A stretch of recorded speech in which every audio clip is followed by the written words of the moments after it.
Hello, fermented folks. We have P. Jelly Clark. All Makatsu. We have Travis Baldry. Today we have a really special guest, Leopoldo Gout. Are you reeling it in and defending clowns? I am. Earth doesn't even exist in Battlestar Galactica. This show me heartburn. I was like, I loves it, I hate it. It's called All Fluff. Oh! If you didn't know how I actually feel about The Mandalorian, Don't worry, this is it right here.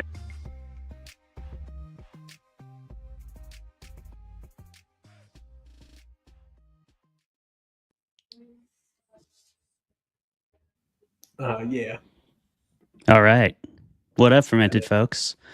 Welcome to Fermented Fiction. New intro today because I was distracted by administration tasks right as the intro was rolling in. I'm super stoked to be doing this episode, though, because we have an awesome guest tonight, and we're debating a new show that is very, very popular, and so I'm excited to hear what everyone thinks. Tanya Pell, our guest, is the author of the Bram Stoker nominated Her Wicked Roots, and she also wrote a book called This Bee Won't Die, and it's we're really excited to have you on the show, Tanya. Thanks for being here. Thank you for having me here. Hell yeah. It's going to be a lot of fun. We have a really great episode for you here tonight as we are debating Project Hail Mary, the new film with American heartthrob Ryan Gosling. And it's going to be a fun one. But first, we'll start the show like we always do. We will do a round of personal updates for your hosts and quick introductions in case you're new to the show. We'll start with you, Jeremy. What's new in your life and who the fuck are you? Hey, hi everyone. I am Jeremy, the harmless weirdo who is also on this show. Sure. And what's new in my life? Hey, well, today it's very interesting. Today is my wife's birthday. I know. Oh my god, it's so good. And I would have dipped out to, hang out with her, but she watched this movie with me. And then she liked it so much that she said that I have to come on here and talk about it. Okay. So Nice. that's where we're at. No pressure. No pressure. Oh yes. That's This should where be we're at. fun. It's hard to get Megan on sci-fi, but this one, you put Ryan Gosling in it, and then all bets are off. Yeah, sure. Yep. It's how we got a lot of people to watch football as well through Taylor Swift, that whole kind of effect. Ryan Gosling has that. He can pull you into the genre. Yeah, Right. he'll get you right in The there. guy's magnetic. Put him- Yes. Put him in a cozy sweater on a spacecraft. I Yes, mean, come on. please. We didn't really have a chance. It wasn't Sipping quite vodka fair. out of a like- plastic bag. So I mean, that's pajama day, right, Savage. Tanya? Savage. Ryan Gosling did that Truly. whole movie in pajama day. He's enough. Cool, Jeremy. So Megan is going to actually check out this episode. She's excited. I mean, she watches lots of episodes, but she's going to be excited about this one, and there's absolutely no pressure on you to perform. no pressure whatsoever. I said Great. with my famous last words voice. Indeed. Someone's got to Yeah. have... I'm glad you already have yours picked out. I really should work Yeah. on mine. You never know when your last words are going to be. Exactly. Well, I'm Clay Vermolum, and I'm a Pacific Northwest-based horror writer. I write adventure fiction, adventure horror, and whatever's new in my life is I'm going next week to this Cobb workshop. Have you guys heard of Cobb? No. Okay, so it's like an earth building. It's an earth building technique wherein you make like bricks and with straw and mud and clay, and you turn it into bricks. And once it hardens, it forms really strong structures, somewhat similar to Adobe, like that kind of building. It's like what they do on Alone. Yeah, Love totally. that show. Oh, I love Alone. I love Alone. Yes.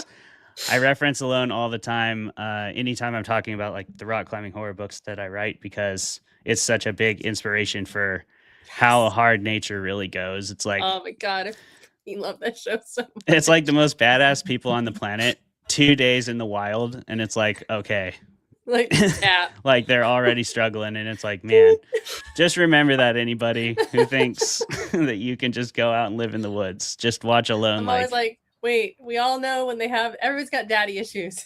yes, As soon as oh they yeah, get to the woods, as soon as they get to the woods, everyone has daddy issues. absolutely. They just seize you out there. That's what the woods are for. That's what the woods are for, daddy issues. There's Jeremy's pull quote for the episode. We'll see if mine organically comes back up. We did have a good one in the green room. Sorry about it, Zeb. We'll see if we can get it back in here somewhere. But before we do that, we're going to have our awesome guest introduce herself and give us an update on what's going on with her. Tanya, thanks for coming on the show. What's new and who are you?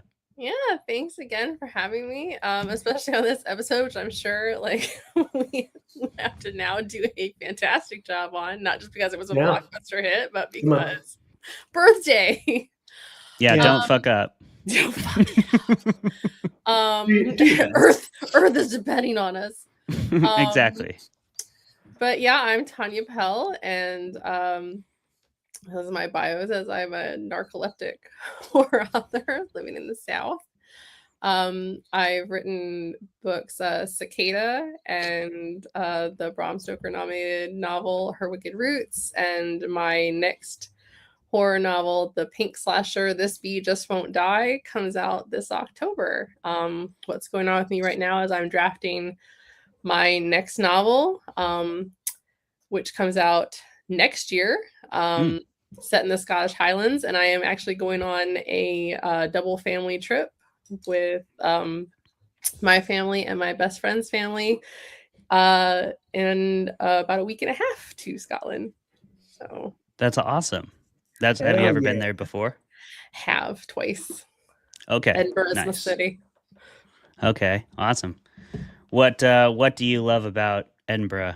What's something that makes it different?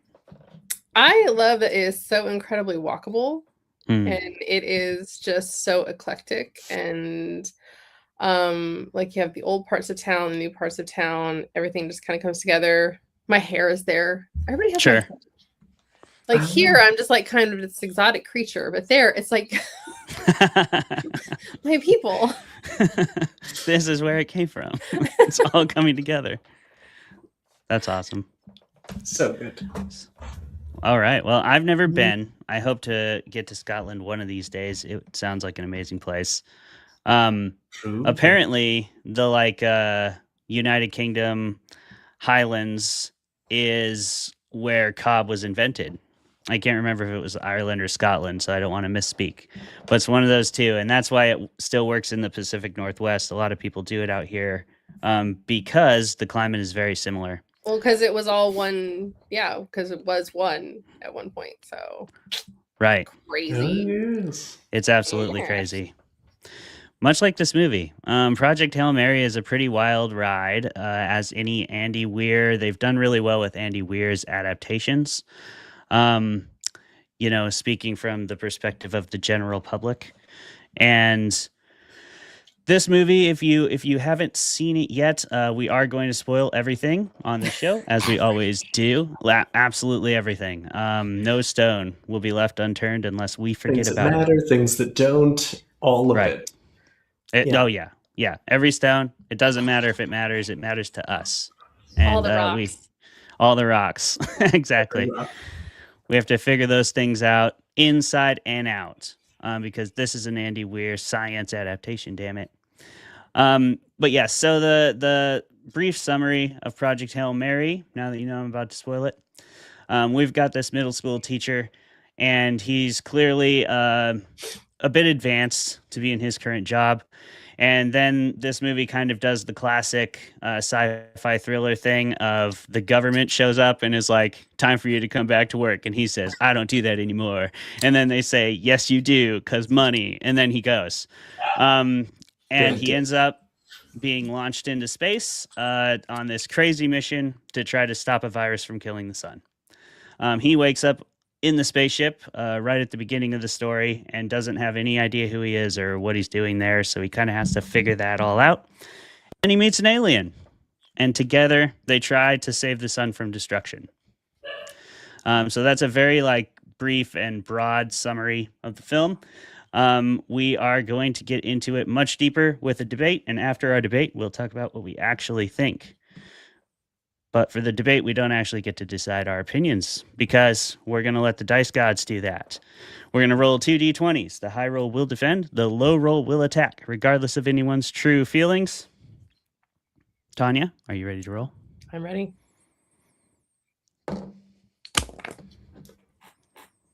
How'd you do? 19. Oh my Ooh. God. I rolled an 18. I was feeling so good. Oh, I was feeling so good. You were so cocky just then. Ooh. I was. I had literally the third best number of all the numbers. And Tanya just had to roll the fucking second best number. Nice. That's it awesome. would have been really awkward. I was prepared for both, but it would have been really awkward with like Rocky staring at me He's literally back there. That's the whole hilarious. time. He's like, what'd you say? What'd you say about me? You talking shit? I'm on the show with you. You're acting like I'm not here. No, I actually, it's funny. Even movies that I hate, like this one, Yeah. I still want to win the dice roll. Yeah. I'm like, I'm going to win this fucking, but I'm glad I don't have to debate for this piece of shit. Jeremy? Ooh. Oh, it's on. He's a real pro. It's on. All Such right. a pro. We're ready. All right. Everybody's got no time for it. Everybody's primed. Everybody's ready. Let's have a good near clean fight. Really just go for it. Highly Try subjective. to destroy the other person. Just get right in there. Kill shots. That's Yes. what we want. The discussion about this movie on friendship. I think Yeah. it should be as antagonistic as possible. I agree. If we can, yes. It'd be perfect. All righty. And let's do that. And let's go in 3, 2, 1, and go. Tanya, you start because you won the roll. I'm glad that you led that this was a story about friendship, Clay, because this is a story about friendship. And it's not just a friendship story, it's a soulmate story. Mhm. Because this is a platonic soulmate story. And we need more of those because it's a story about empathy. And it's a story that we are desperate for in this year of 2026, where our relationships are feeling more and more shallow and confined to smaller and smaller boxes and screens. And we are actively seeking connection in a world where we feel far more disconnected than ever. Yeah. And we are being told that our differences matter more than our empathy and our understanding and our appreciation and the things that could in fact bring us together. I mean, Mhm. shit, this past week we made our first trillionaire before we solved world hunger, before we solved homelessness. We managed to get our first trillionaire. And one of the things that is talked about in the film was that people would do their worst. Mhm. When the sun died or when the sun was actively dying, people would become their worst. Mhm. And we see that. And we see that we will do that. And we have the capability to do that. But what happened when we watched that film, and if you've read the book beforehand and you had the experience of the book or you listened to the audiobook before, when we saw the film, the reaction that theater was kind of a visceral reaction to the moments of Grace and Rocky Save Stars, Mhm. where this friendship that transcended galaxies, this connection that went beyond species, that we all were so desperately seeking that kind of connection with someone else. And it doesn't have to be a romantic partner. It can be a fucking alien. It can be a rock and a ball. And I'm so genuinely delighted that James Ortiz is eligible for the Oscar for his role as Rocky because he owned it. He did. Actively believed he was that little puppet. He was. He was wonderful. Mm-hmm. And sure, there were moments that you think to yourself, okay, they're throwing the MacGuffin. Yep. Sure. There are moments, but still, at the heart of this movie is this story about friendship. Mm-hmm. But even if we took into account the science of the film, which obviously they had to cut back for the sake of time. Yep. To be fair, because Andy Weir, obviously data scientist before, and they have to cut down just to fit everything in. It still makes sense. Mm-hmm. The concept of the time dilation, if Ryan Gosling or Grace is traveling at 90% past the speed of light, it still made sense with the distance that he's traveling to get there. We sent people to the moon in 1969 before Allegedly. we knew about allegedly. Oh, are we going there, Clay? Are we No. going that? Are we going that? Are we pulling those punches? We sent people to the moon in 1969, Clay. Uh-huh. Before we had confirmed gravitational waves. We didn't even know those existed until 2015. We didn't know how ripples in the fabric of space-time worked. We didn't know, we had not confirmed black holes existed. True. We knew that thrust worked. That's what she said. That's all we had. And yet the science still worked. So theoretically, that's how science works. It solves problems, and that's how friendship works. It solves problems. And that's what we yearned for, and that's what was so wonderful about this movie. Another way friendship works, Tanya. How? This is why. So I think you'll appreciate this because you are a fellow appreciator of Alone. So if you have seen the Alone of dating shows, which is Married at First Sight, the early seasons, you should check it out. I'm gonna trust you on this. Yeah, you should check out. But the early seasons, and they ruin it in the later seasons because it goes Love Island mode, and it's like you can always like love somebody for a few days on a vacation. That's pretty easy to do. Like when you're in a tropical paradise. This movie kind of does the same thing, but on the shitty end of the spectrum, where it's like if you had to depend on this other being to save your life, it's going to be very motivational for you to become friends as well. So I think that's what this movie hinges on a lot, but it kind of discounts that fact that, like, yeah, of course they found a way to get along. Like, it's life or death for them. Then they both know it. So they're going to do everything they can to survive, which is really all Ryan Gosling did in the entire film. Like, we're supposed to feel this redemption arc for him, but like he wasn't going to save the earth in the first place, and he only ends up saving it now because it's actually like a good way it's like the best way for him to get home. And we kind of like frame it all in this beautiful story about two friends. I'm not even hating on that. I think all the performances were great. I'm not going to book cloak for it about the science. Like, I understand it's a movie and Drew Goddard wrote it. So the science is going to get toned back a little bit and the friendship and humanity will get turned up. And, if that's what you came into your Andy Weir movie for, then, it will be exciting for you. But if it's not, if you came in expecting a little more harder science like the book, it's not going to be the same story. And you have to kind of make your peace with that. Well, he's the science officer. Like, he wasn't meant to be the savior of humanity. He was the science officer. Yeah. He's not the pilot. He's not the engineer. He was not the person to do this mission.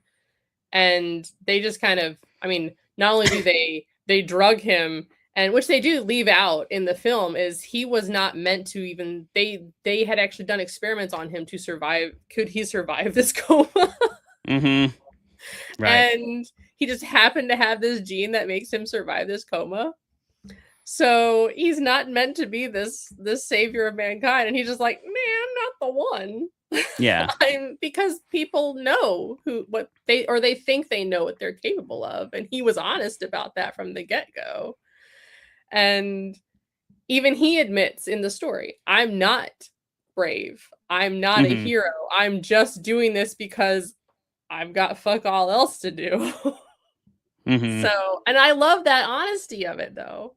That is an honest human response. No, I can't. I'm not the one. Like, it's not for me. No, I mean, I totally get that. I would have reacted the exact same way.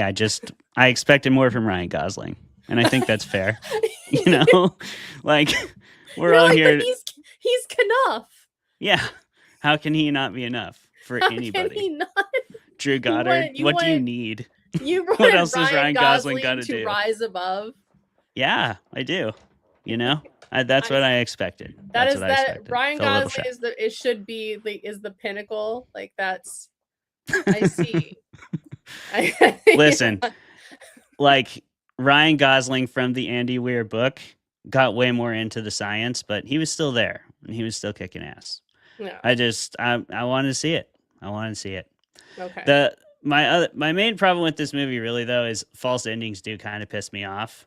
Like, I understand they're a useful trope. I don't mind one, but I do hate when movies do it like 3 times. And this movie definitely did that. Like, we had the kind of Rocky, like when you think Rocky's going to die, we had that. And everybody knew Rocky wasn't really going to die. But they lingered on it just long enough that, I don't know, maybe you thought that. I pretty much knew the whole time that wasn't going to happen. And then the second one was when Rocky leaves, obviously. And then the third one is like the happy ending that feels like what they used to make directors do back in the day, which is, you know, just throw an extra film clip of a happier ending on there and release the director's cut later. But they're counting it down. So I think we can sum this up with, you're wrong. And it's fair. Okay. Done. Well, I mean, yeah, shut up, Clay. I missed my opportunity to get the last word there. Nicely done. Nicely done. That was fun. Fantastic. Good work, everyone. Oh, hey, we found Travis. Travis. I'm here. Yeah. I'm on my laptop because my desktop. You changed. I angled down. Yeah. Dude, you angled down substantially. My desktop decided that it just didn't want to do any of the things today. Just didn't want to at all. Angle. So I don't know. Yeah. Can you hear me fine? Yes, we can. I hear you just fine, pal. The laptop's working. Yeah, you look like you're trying to make yourself feel more powerful up there. I'm not. You want to make sure we got the right face. I feel significantly less powerful because I lost my computer. Anyway. Bummer. Hi, everyone. That explains it. Travis is here. He is, in fact, my brother. If you were suspicious, we'll just confirm that for you. We could clear the awkwardness from the air. Travis, do you want to tell us what you're drinking tonight and give us your personal update real quick since you missed that? Yeah, I can. I am drinking this bottle that's been on here before, 1792. I'm just working my way through the bourbons that I got in my house because I figured out pretty fast if I tried to buy a new bourbon for every episode, I would go bankrupt and run out of space. So I will buy new bourbon when I drink this bourbon. Good call. And going on in my life, not a whole lot. I was very excited on Sunday. I want to preface this by saying anything involving the political side of it aside, I am a huge fan of fighting sports, and Sunday got to witness basically our generation's Buster Douglas versus Mike Tyson, Muhammad Ali versus Sonny Liston, a true underdog guy that should not have won a fight, come back and at 38 years old, defeat one of the greatest fighters of all time. So I was, as a MMA coach, I was jacked because it just shouldn't have happened. It shouldn't have happened. Anyone who knows the fighting world, the two I'm talking about are Ilya Topuria was the Georgian 17-0 champion, and he went against an American fighter named Gaethje. I forgot his last name for a second. His first name for a second there. Anyway, Gaethje was like the 560 underdog. Like if you would have bet on Topuria, you lost money because no one thought it was like a first round knockout. And just to see live, like, holy crap, this isn't real. I can't believe it happened. So that's what's up in my life. I was very excited about that as a fight. Nice. But Sick. Yep. Jeremy, what are you doing? Hey. Hi, everyone. Well, because of how it's it is a special day, as we've all talked about, I brought out the special occasion whiskey once again, the 12-year-old Woodinville bourbon whiskey. So good. And, just bourbon, bitters, and tonic because it is hot as balls outside right now. Indeed. Where it are is. you? It's in Montana, but like I have an air-cooled brain, so anything above 75 degrees I am unhappy with. Yeah, I was gonna say, Same. I'm in South Carolina. I think we win. Yeah, but like, do you want to win that? I think so. I never want to win, but I think I do anyway. Yeah. This is like the dice roll conversation all over again. Like, it actually kind of sucks to win that contest, but you sure want to do it just to It's win. okay. Yep. It's all right. You do win, and I'm gonna pray for you because that ain't no way to live. There we go. No. All right. I'm still recovering from StokerCon. I've got athletic for drinking tonight, but I am smoking weed, so I'm hanging. Don't worry. Nice. Thank goodness. Yeah, nobody I'm panic. still I'm committed. hanging. I'm still here. I would have been so offended. I know, Tanya. I wouldn't do that to you. Thank you. The audacity. The audacity. Yeah, that would be real rude. What are you drinking? Because I know you're not going to do that to us either. I wouldn't. So I've got my Deadpool edition. Oh, nice. So good. Nice. Hell yeah. And I said, Are you just... Oh no, I'm not straight. So no, I have with Sprite and out of okay. mason jar because I'm a classy bitch. I love that. That's perfect. Fantastic. Yeah, that's great. You just showed us the gin, so I was like, oh man, are you just blasting Just gin? I I was- respect it. I don't. Well, Gin. see, I because I watched actually. So I watched a couple, but like my favorite, I will say, like I immediately was like, oh fuck, Death Note, yes. I love Death That one Note. got you. And my husband are actually rewatching it. So I was like, oh no, because I don't drink beer, and I was just like, what do I have? And I was like, okay, I've got gin, and That'll because do I it. only drink liquor because I don't drink beer. That's fair. And my It's husband been doesn't some drink it time all. since I had a beer on this show. So I was like, oh no. But Gotta just Yeah. straight drink it from like an IV package, just like the vodka that Yeah. Ryan Gosling. Just plugging vodka in the first parts. Throw it in a Camelback. that's you Yeah. know what? That's what That I would have been good should bit. have done. That God damn it. That would I wish I'd have thought of that. And I Yeah. love an I wish- Easter egg too. Yeah. That would have been Yes. Oh, funny. yes. Damn. That would have been great. Where were you, Travis? Come on, I'm Charles. sorry. I was trying to get my mic to work. Damn it. I'm glad you finally figured Just it out. having technical difficulties. But now All right, I have Travis. facts. This is your chance to redeem yourself. What are our Yeah, fermented this time. facts? All right, I have 10 fermented facts for everybody. If you have more, please jump in there, guests. Tanya, Jeremy, Clay. I only have 10 because that's just enough. Plus, I will tell you if this was a success or not. Spoiler alert, it was.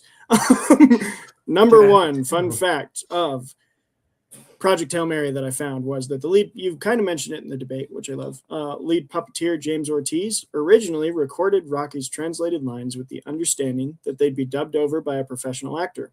But while watching early cuts, the directors were like, you know what? This guy's great. And just kept Ortiz's performance as the one that is Rocky's voice.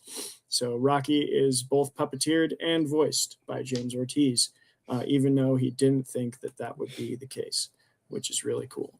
Sticking with the puppet of Rocky, the directors wanted Rocky to look as tangible and real as possible, so he was entirely puppeteered with only a couple shots where he's fully CG. I don't know which ones they were. My guess are the ones where he's like most plastered against like anti-gravity and space stuff. The fact that him and the ball is a puppet is insane because that looked so good. I love those shots. This is a beautiful film. The astronauts of Artemis 2 watched the film in quarantine before their launch to the moon, which is cool. This actress, I don't know why copy and paste was weird. This actress, Sandra Holler, I don't know why I phrased it like that. Sandra Holler's first American film, her first primary English language film where she speaks English. And if you haven't watched her German films and her French films, go do that as soon as possible because she's amazing. And she had 2 bangers come out in the same year. She had Anatomy of the Fall, which was an incredible film. And then Clay, what's the one you and Deanna love it a lot? It's they live on the Auschwitz compound. She plays the wife. Oh yeah. The wall. Yeah. It's Beyond the Wall it's like or something like that. Yeah, the mundane. It's like about the mundaneness of this German general's like trying to keep his life normal while across the on the other side of this wall is literally Auschwitz. It's also an incredible film. She's so good. That film's so dark. It's so it's so dark, but so good. Tau Ceti is a real star located approximately 11.9 light years, about 112.6 trillion kilometers from Earth.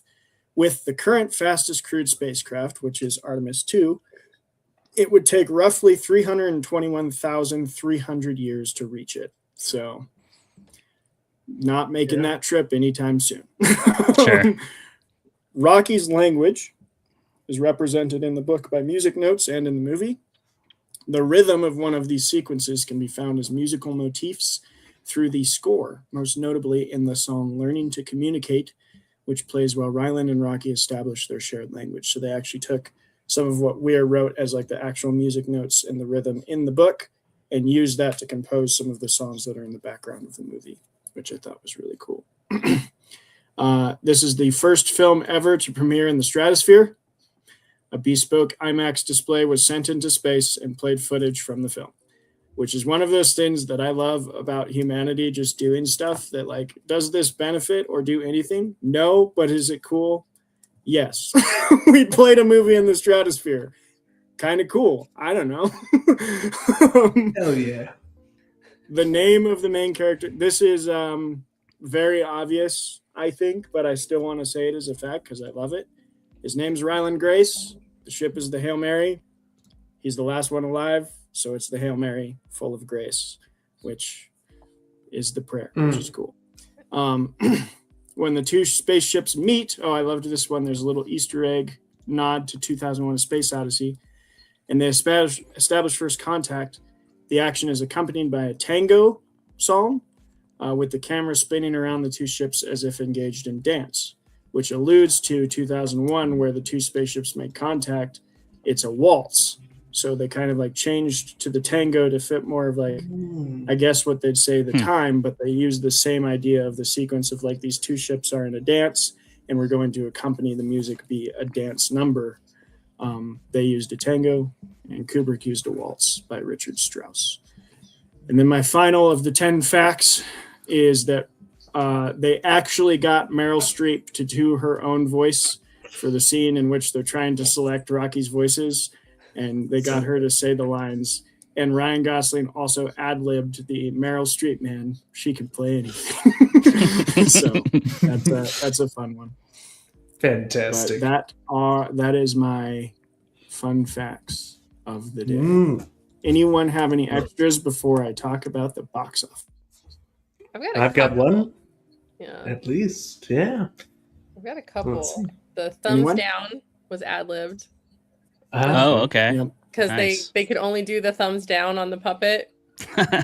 And so it's like no, and it's just like they just left it in. And they just thought It was great. Oh yeah, That was just so tug good. those things out. And Yeah. when Ryan Gosling, when he was talking about his friend Mark on Yep. like we hate Mark, and Rocky's like we hate Yeah. Mark. Yeah, we hate. He's Mark. actually talking about his friend Mark who's on set, It's just right there. and so James Ortiz said we hate Mark That's awesome. as a joke, and they left it in like. Yep.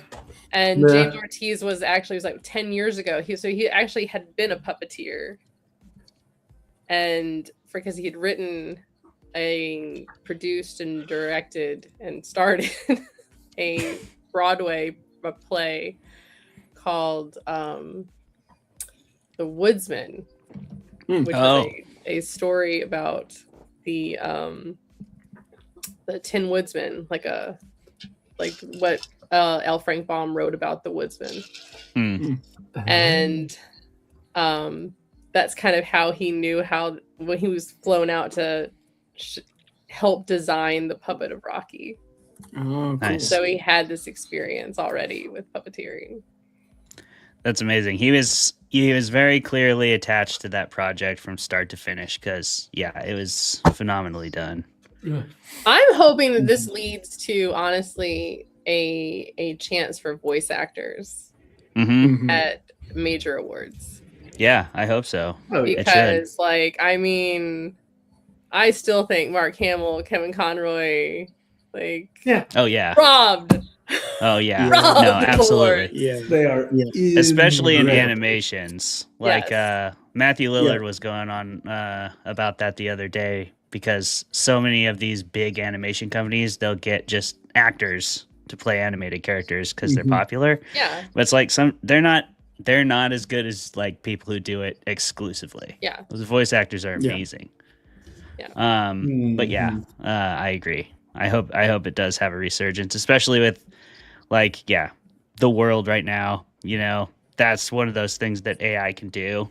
And it really, really sucks that we're going in those directions. Again, not as good as a professional at all. Like that's completely, that's all the way better. But like it can definitely have Snoop Dogg read your audiobook for you. And it's fucked. That's a reality. But Jeremy, do you Damn have it! Why another didn't I fact? get him to audition for this Be Just Won't Die? I mean, Missed Tanya got opportunity. Tanya got my thing about Mark. The only thing I would even add to that was that Ryan Gosling said that when Rocky says Rocky hate Mark, like that is his favorite Rocky line. Nice. Fantastic. It's a great line. It is a It great definitely leans on that understanding of the relationship. That's where you could tell the relationship has deepened quite a bit. And that's one of those moments of tipping over a threshold, I think. Oh, and they asked Ryan Gosling asked the actress to sing. Oh, nice. He heard her sing, and he's just like, "Please sing for the movie." Do My it. God. Yeah, it's awesome. I'm so glad that happened because that scene is amazing. Yeah, and what are you gonna do? Say And no then to she's just Ryback? like, "All right, that's enough." She just That is stops. enough. It's so awesome. She's the best character.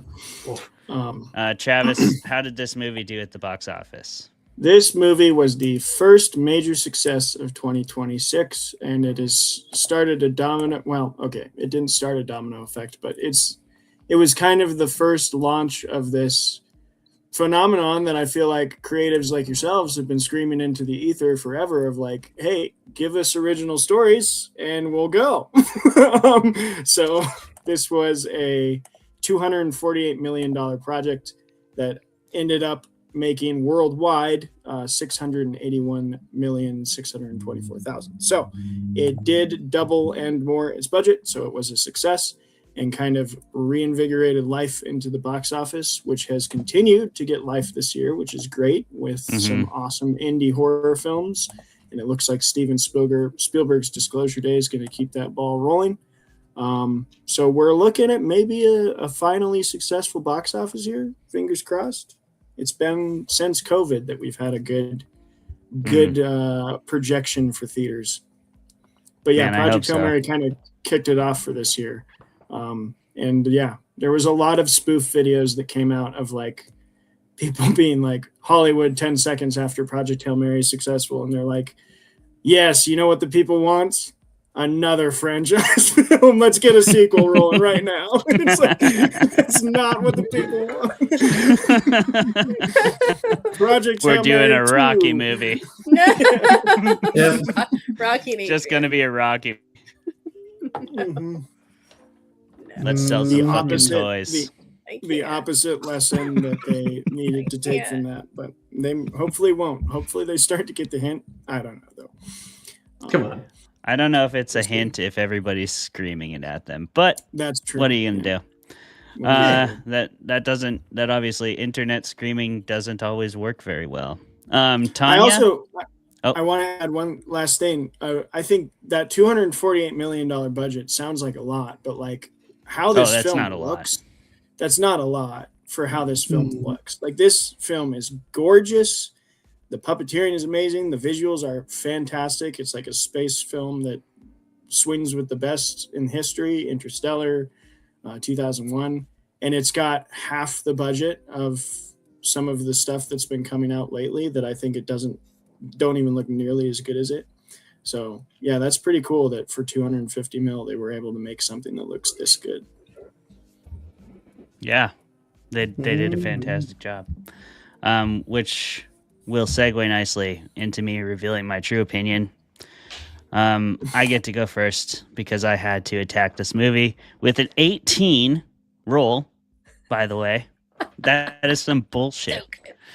I was feeling good when I rolled an 18 because I was talking out of my ass about hating this movie. I fucking loved this movie. I definitely there's some artists that I think you run into in your life who just you'll read anything they write, you'll watch anything they do. And one of those people for me is Drew Goddard, the writer of this film. The way he writes dialogue and character dynamics and like using mundanity and regular human behavior to like spectacular effect because you can relate to it, but it's also in this extreme situation. I think he's really good at those kind of character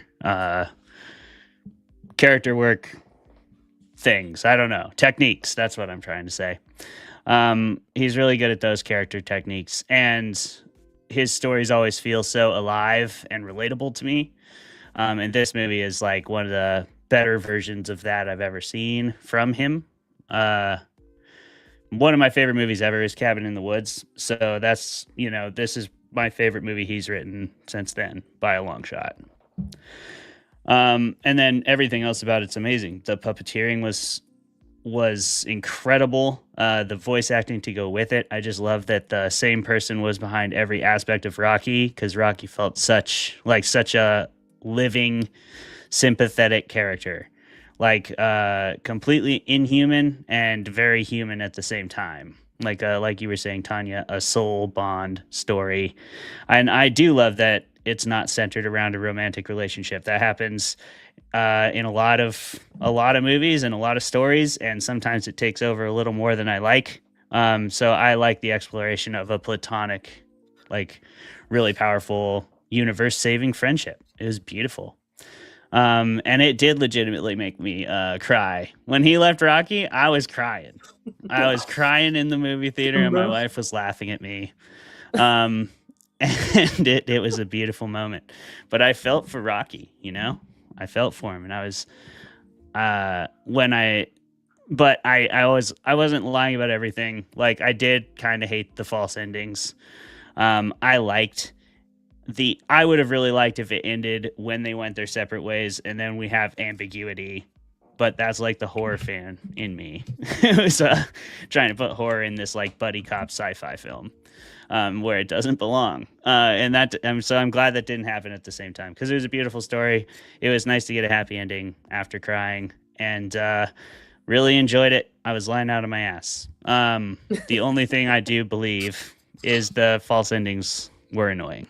But other than that, I love this movie. It's a great exploration of friendship and characters, and like a high stakes situation, but it's mixed with, again, like the length of the mission. Like he's out there, and this is alone too, Tanya, right? Like people cannot handle being by themselves or being quiet for like very long. Like even people who are super introverted, like if we don't see anybody at all for like a couple days and we're in an intense situation and we have nowhere to go for help, we immediately, all the daddy issues erupt from our skulls and bury us in like molten self-doubt. And this movie's about that too. Like you see all of that happen. I feel like they crammed so much character work into such a short story, and it made me believe everything else about the environment, which was also really well built out. Because I know Andy Weir, I haven't actually read the book. I just pretended that I had for the argument. But my wife told me some stuff. One of the things she said was pretty different from the film was like how much they analyzed him realizing that he wasn't going to come and that they made him. And that darker side of the story, and Drew leaned pretty much out of that and made it a more heroic kind of narrative. So that was an interesting choice. Yeah. What do you think, Tanya? What's your real opinion? Do you hate this movie? Could you tell? Like I could. I was like, man. I absolutely adored this film, and we went to see this family, and my almost 9-year-old and my just now 13-year-old, she was 12 at the time, were sobbing in the theater along with me. But again, I meant it. Like the entire theater seemed to have this like kind of visceral response to this film. And I think it was this very intense longing for connection that I think so many people are eager for. And are desperate for and want more of in their life, from a friendship. I think people want that kind of friendship, and they want that in like throughout their life. And the one thing that I will say irked me a little bit from a movie standpoint, just for like suspending belief, is that at no point did they consider putting on the ship, in the book or the film, a video or a manual. This is why you are fucking here. Should you wake up, page 1 of the manual, start with this that. What happened and why?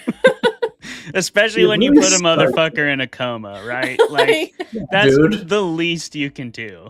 Like, because we spend so much of the beginning of the film with him with amnesia. And I mean, if you read the book, like you understand it's a whole different thing. But hang on.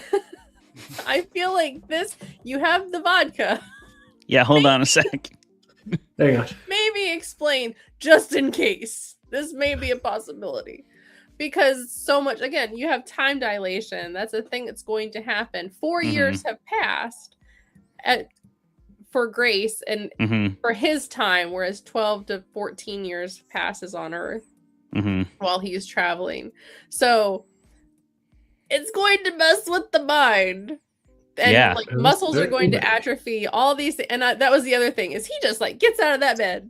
I'm like, I'm sorry, your muscles don't work like that. I don't care how many times that machine has been moving your legs. Yeah, it's not enough. No. Gotta do little shots. I do not care. That was my first thought. I was like, there's no way he could walk. So, but that was just like the total nerd in me, like, because my dad was biochemical like engineer. I went to college. My roommate was a physicist, and so I was just like, that couldn't work. But bro, you got no muscles left. I was like, it's not gonna work like that. But no, as a film, like the science worked for me. The theoretical physics of it worked for me. But the friendship story and the idea that we could have this hope and this optimism, and even though we know exactly how humans would behave when we were at our lowest, that was just such a wonderful thing to see. And this unassuming man this like sweet unassuming man who's just so honest to God human, and just be like, nah, it's not me. It's not me. I don't know what you're looking at me for. Just I'm over here with my hacky sacks. Yeah. It's not me, y'all. And yet he's like he was the best of humanity, and I loved that. And again, he finds the best of this other race, and which I'm like blanking on right now. And I think the moment when they are having that conversation and Rocky says, I can give, I go home 6 years slower. I broke. Just that. I go home 6 years slower, because he recognizes his people, he will lose more people on his planet as well. But this one friend is worth it. And I love that. So I do too. I think in many ways the story was also about that, like you're talking about with Ryland's character. He's one of those people that isn't the best because he never really gave himself permission to be the best. You know, he never like completely got to that point, and you know, he was obviously like sabotaged at some level on some administrative stuff because he wrote too honest of a paper, which, you know, that is also a thing that happens. And I love that he's able to come back from that in the biggest way possible. And he does it for, you know, no recognition, really. Not that he's ever going to experience. Like, there will be recognition of him on Earth, surely, but he's not ever gonna see any of those people, which is crazy to think about. Oh yeah, Jeremy, you got out the fancy whiskey, so I did, and it's your wife's birthday, so no pressure. Happy birthday, Megan! Don't fuck up, Jeremy. Yeah. Hey, what's there to even fuck up right now? You know, because this movie just straight up rips. You know, I was sitting there watching it, I'd be like, Andy and Drew, you dogs. You've done it again. You've done it again, guys. Because, you know, this movie, like, everything I loved about it has everything I loved about, like, The Martian, but without just straight up doing The Martian again, which is great. You know, it would have been so easy, you know. But it's so good. The performances, the puppetry, like Rocky goes from like kind of terrifying rock crab monster to like sweet lovable boy very quickly. It's so good. And like, as much science got cut out from the book to make the movie watchable, you do still get plenty of like the doing of science in the movie, which is so weirdly absent from science fiction. Yes, on the whole, because it's boring. It looks boring. The hell it does. Look, you don't not when Ryan Gosling's doing those math problems. Yeah, you don't get Grace and Carl in like bowling in the friggin' hardware store without doing the science. Gotta earn it. Yeah. Yeah, you gotta earn it. Gotta earn your pizza parties. It's just so good. And and and I love that there's this overarching question, like no matter how much it seems like Grace is trying not to think about it throughout the film, and he's getting these kind of flashes back to it, like there is still this overarching question of like, yeah, but why is he here? It doesn't seem like there would have been any reason for him to go. And then you find out that, like, oh yeah, they just straight up kidnapped him and put him in a big Shot metal him into tube to space. die in. Yeah. Yeah. Wild. So good. And yeah, absolutely no notes. It's, you know, it's incredible. It's a beautiful film to watch. Like, you're on the edge of your seat. No, and I'll disagree. Like, I was on the fence as to whether Rocky would live or die because of I the was lying two- about that. Yeah, of the two of Yeah, I them, agree. they're like, Rocky is easily the character you could most easily get away with killing. People would in have this rioted in the movie. streets. They would have. Like, people would have burned their theaters to the ground if that happened. But like, you know. Yep. It's whatever. So like, Far it's too risky. tense just following that trail of ash through the spaceship, and then It was you great. find Rocky in his little enclosure, and then your beehole just untightens a little bit. You're like, oh, thank God! It made it. Oh my God. Thanks. Thank God. Ooh.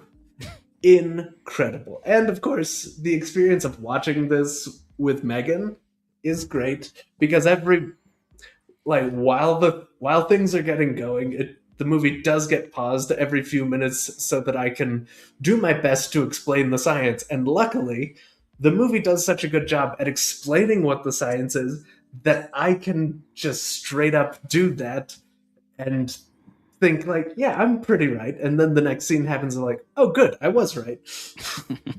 Nice. I'm that obnoxious. So good. Okay, time out. I'm completely out of the story unless you can explain to me. I'm never like, no, so this is why that works. I try so hard not to be that guy, but then I watch a movie with my wife and then I have to. I assume my final I form. want to be that person. Something inside Nice. me tells me that I must. But that's This is why Event Horizon is called Event Horizon. Yeah, there you go. You do have to know that. You have to. Travis, we have to know what you think of the movie. we must. What- Yeah, so I have been on a journey to try and read books before watching the movies. So I didn't get to see this one in theaters because I wasn't quite done with Andy Weir's book. But I did. I finished it, and then I watched it just this past weekend with our dad, who also loved it. I love it. I think it's one of the best adaptations I've ever seen. Up there with Perks of Being a Wallflower for like accuracy and like really preserving the heart of the story. There was like one part that I think, Clayton, you point to a decent thing with the end being like a false ending. I don't think that's as bad in the book because Andy dedicates quite a bit of page space to sort of explaining like how the growth of the Talmiba like worked and how all of this, like, it's a lot longer that we get this sort of build up to like, oh, they evolved to get through this one material. And then when that's revealed in the book, you're like, oh shit. Like before he tells you that that's going to screw Rocky over, it clicks in your mind of like, oh, that means Rocky's going to die. And so that tension is like built up a lot more in the novel, I think. That was my one thing with the adaptation, because I think it's really beautiful when a movie adds something. And I would say, and I'd love to hear, Tanya, what you think as someone who also read, and I don't know if you read the book too, Jeremy, but I think the movie's funnier. I genuinely think I laughed more in the movie than I did in the book. I think Andy Weir is really a great, great author, and he gets chuckles. But like laughs per minute, I was laughing more at the antics of Gosling playing that character and like kind of speaking a lot of the things out loud that are in Ryland Grace's head. They're in Grace's head, and we get more like a monologue thing in the book. And he has to like bring that goofiness out of the head into like a physical embodiment. And I thought that really played well and was funnier than the book. I thought the book was a little more tense, and definitely I was on the edge a little more, but I did think that the movie was funnier, and I was laughing a lot. And Dad, even halfway through, was like, "Is this a comedy?" It was like, kind of. And he was like, Right "I didn't now know it it'd be a is. comedy." Yeah, It isn't So, not. but they nailed a lot of the relationships. I think they cut what Mhm. they needed to cut. Like there was not, other than a little speeding up that ending part, I really didn't see anything that was cut that I was like, "Oh yeah, I wish I would have kept that in." I was like, "Oh, that makes sense." Didn't have time for that. Had to get rid of that. So yeah, I think it's a beautiful adaptation. It is a gorgeous film.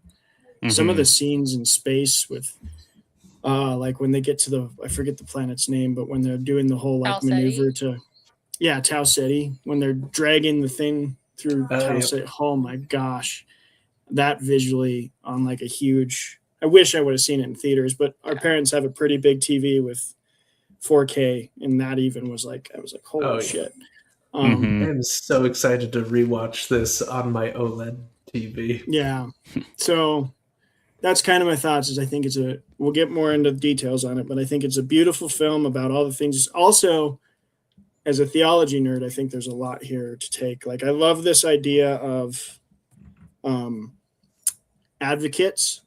I think that's something that Andy Weir refuses to be cynical, and I absolutely just applaud him for that. Like The Martian and this movie or this book's a little darker, but it still refuses to be like everything sucks and we're going to drag it all down.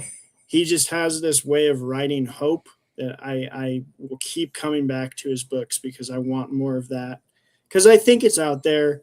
I refuse to be a cynic about most things. Sometimes I fall into it, but like one of those things is like advocacy is huge. And like I fully believe that if the roles were reversed, if Grace was bringing Rocky to Earth, it's a lot easier for us as humans to accept something as like, oh, we're going to take care of that if it has an advocate. Like if Grace is showing up and being like, this is my friend, I think humanity would be like, oh, sweet, we love you, you saved the world, so we're gonna love this friend you brought home.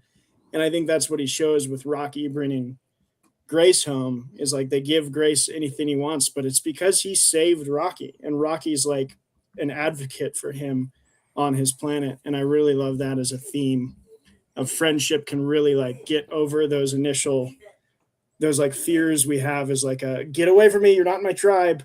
If one of the tribe brings a newcomer in, a lot of times that can like circumvent those initial nervousnesses and fears that we have. So I could talk about that forever, but I won't.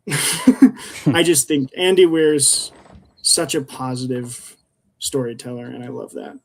Well, I'm thinking on that because if you think about, and I think a lot of people stuck on the fact that Grace saves Rocky.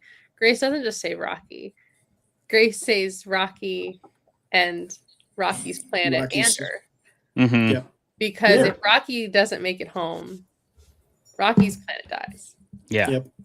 So Grace saves everyone.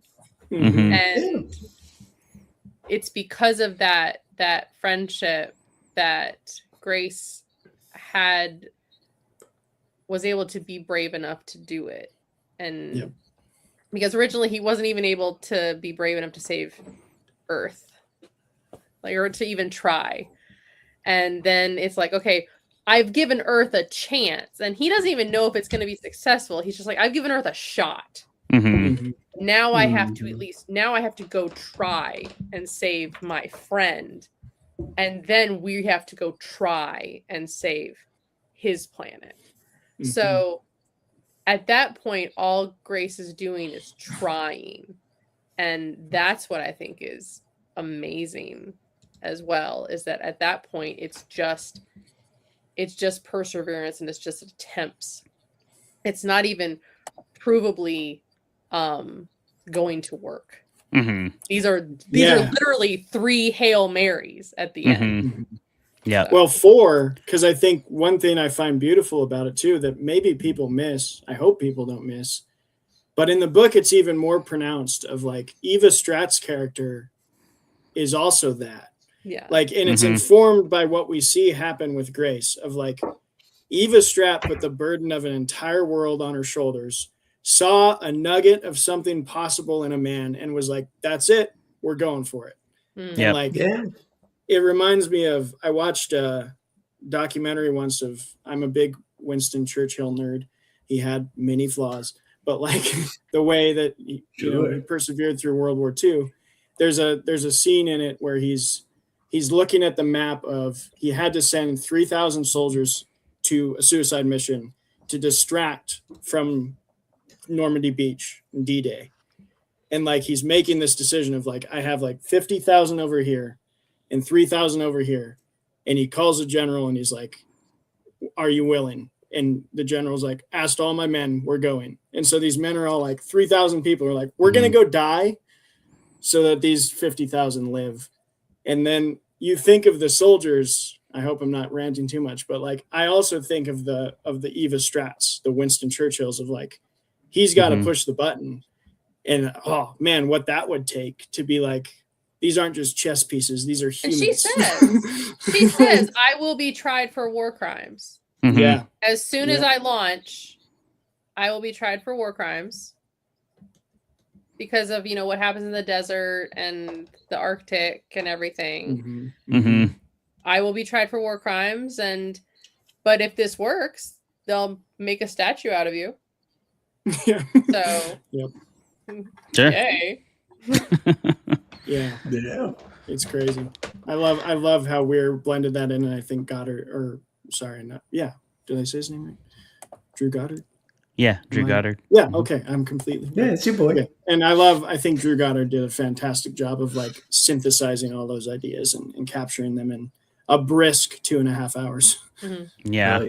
It flew by for how long it was. It did. Have y'all read Artemis by chance? Absolutely not. I haven't. Emphatic no. No, I'm sure. I got it. All right. There you we go, man. There we go. Tanya? I don't look my TBR in the eye anymore. Like, in the Yeah. same house, it's amicable, but It's like we're together for the kids. But Right. it's like they have their space. We've agreed to see other people. It's fine.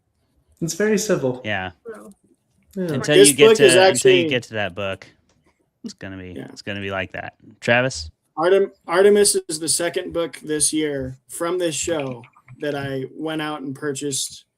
Usually I don't buy authors stuff without kind of like hearing reviews and getting recommendations because the TBR scares me.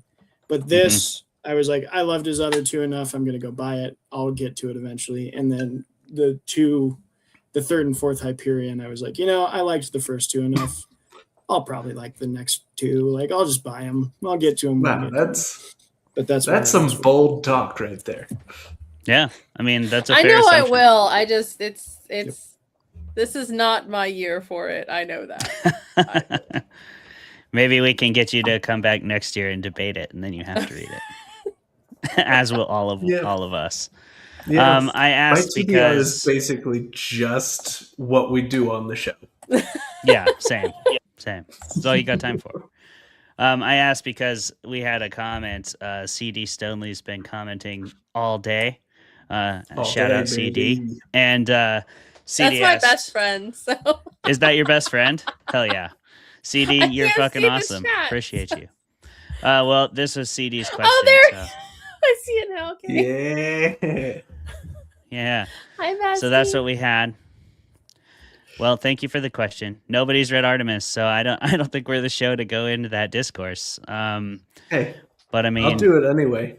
you could try to pick the lead. So just next Andy Weir movie, knowing nothing about Tom it, Hardy. just knowing it's Tom Hardy. What the fuck? Come on.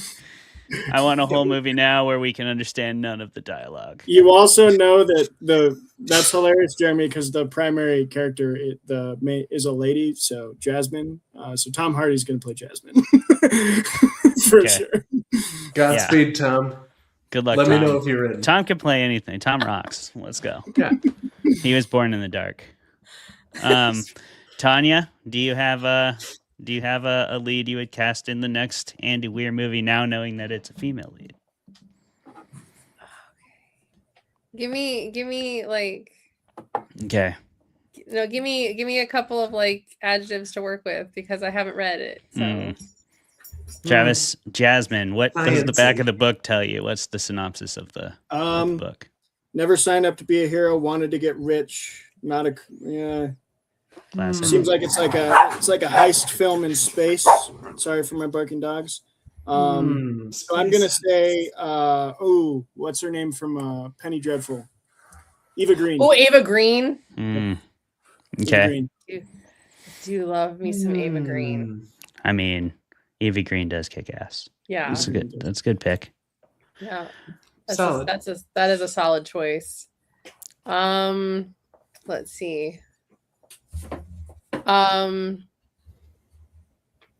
Controversial pick. Okay. Okay. Incoming. More Controversial pick. controversial than Tom Hardy. But hear me out pick. Okay. Because they can do fucking anything. Okay, I'm ready. Bella Ramsey. Sure. Yeah. Bella Ramsey I'm in. is, I think, you give Bella Ramsey the right part, and Bella Ramsey is just, running with the Oscar. So yeah, that's true. That's true. I'd love to see Bella Ramsey upset the scale because Bella Ramsey is like right here for me right now. I did not like Last of Us Part 2.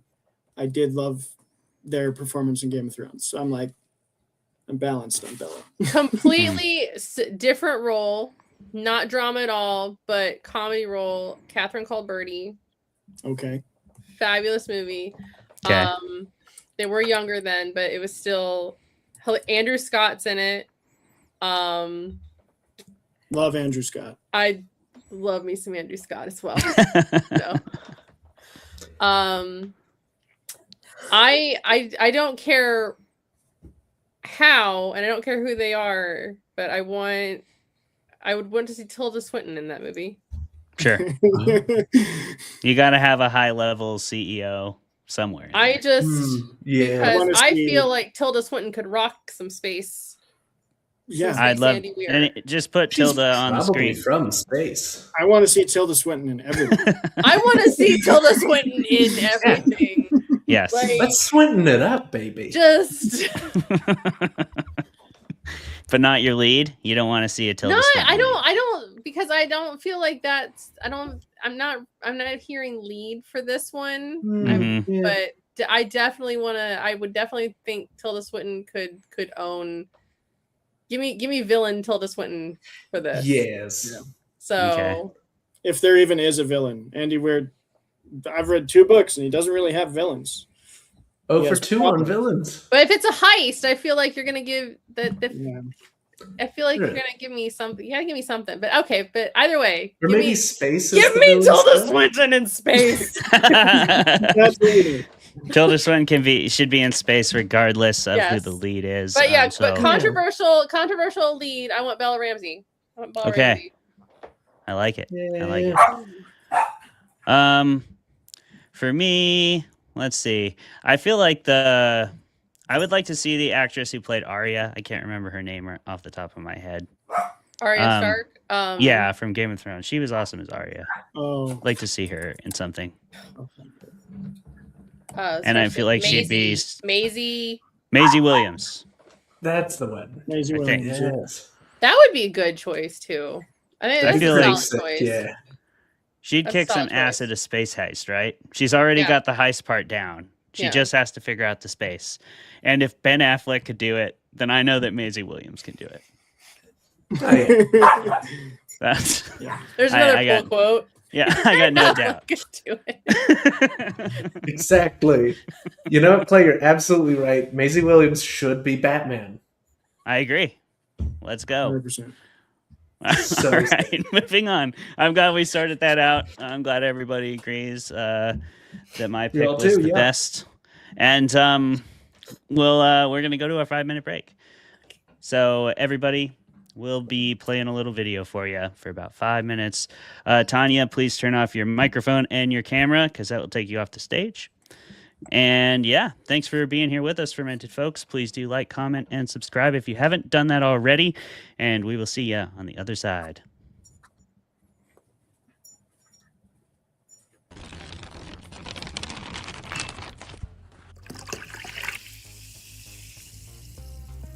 Hello, fermented folks. Welcome to another episode of Fermented Fiction, the first of our new season, and I believe it's season 4. The show where we drink beer and argue with each other and bring on really awesome creative guests. If you'll permit me to go a little bit outside the box. Once upon a time, apparently, people used to sniff mummy remains, powdered mummy remains, like cocaine. So I think 3 lines of powdered mummy remains, if you can get to that as well. Yeah, that'll get you right to really enjoy the movie, you know? Dave told us all about making a mead, and I talk shit about Tom Bombadil, as I am wont to do whenever people bring up Lord of the Rings. You would. You should. And then that's Everybody exactly what he freaking made. chill about Tom Bombadil, or I'll get unreasonably upset. So, in your assessment, what did you think of the everyone kind of paired off, or at least a number of people did, romantically? How'd you feel about that? Did that seem really forced and dumb to you, or? Tom Bombadil is a merry old fellow with his bright blue jacket and his boots are yellow. Right? His boots are yellow. Right. Imagine discovering mummy remains and oh my god, these ancient figures. Dude, what if we crushed this and snorted it, yo? I bet we'd get fucked up. Let's talk for a moment about the fucking all-star cast in this movie. We have Ewan McGregor slaughtering it the entire time, main character energy, top to bottom. You can't argue with it. Women want him, men want him, everybody wants Ewan McGregor. Okay? If you don't agree with that, you're lying to yourself. Apparently she had a backstory, but they cut it because she's very hard-nosed at the beginning. And then I will say another pro of this movie is their chemistry is hot. And I feel if they didn't have that chemistry, I would have been ugh. Because she says at one point, she's oh, it's the apocalypse. What are we going to do? Fuck. And he's and then later when they are kissing, if they didn't have chemistry and if it was 2 lesser actors, I think it would have been an eye roll, felt cheesy, but you feel their bond. The Langoliers themselves were originally going to be portrayed by puppets. And I think maybe they should have. Maybe they should have.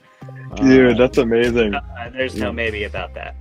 And I wish that I could say that there was something greater happening here than the war diary of a broken man living as sort of this White Tower academic with all of his friends sitting inside the Eagle and Child drinking beer and pretending Magic Lion Jesus isn't really silly. Because, it is. If we can just all be very honest with each other. The Lord's work out there. Good job. I like to think that I am. Most people aren't big enough, but I am. I'm willing to step up, Yeah. Dedicate that time. Settle You're willing to dedicate that time. The time, the money, all of it. That was so painful. It's one of those painful things. Oh, that was in my so life. good. That was so good. We've never been so savagely attacked by any author on their show. It's incredible.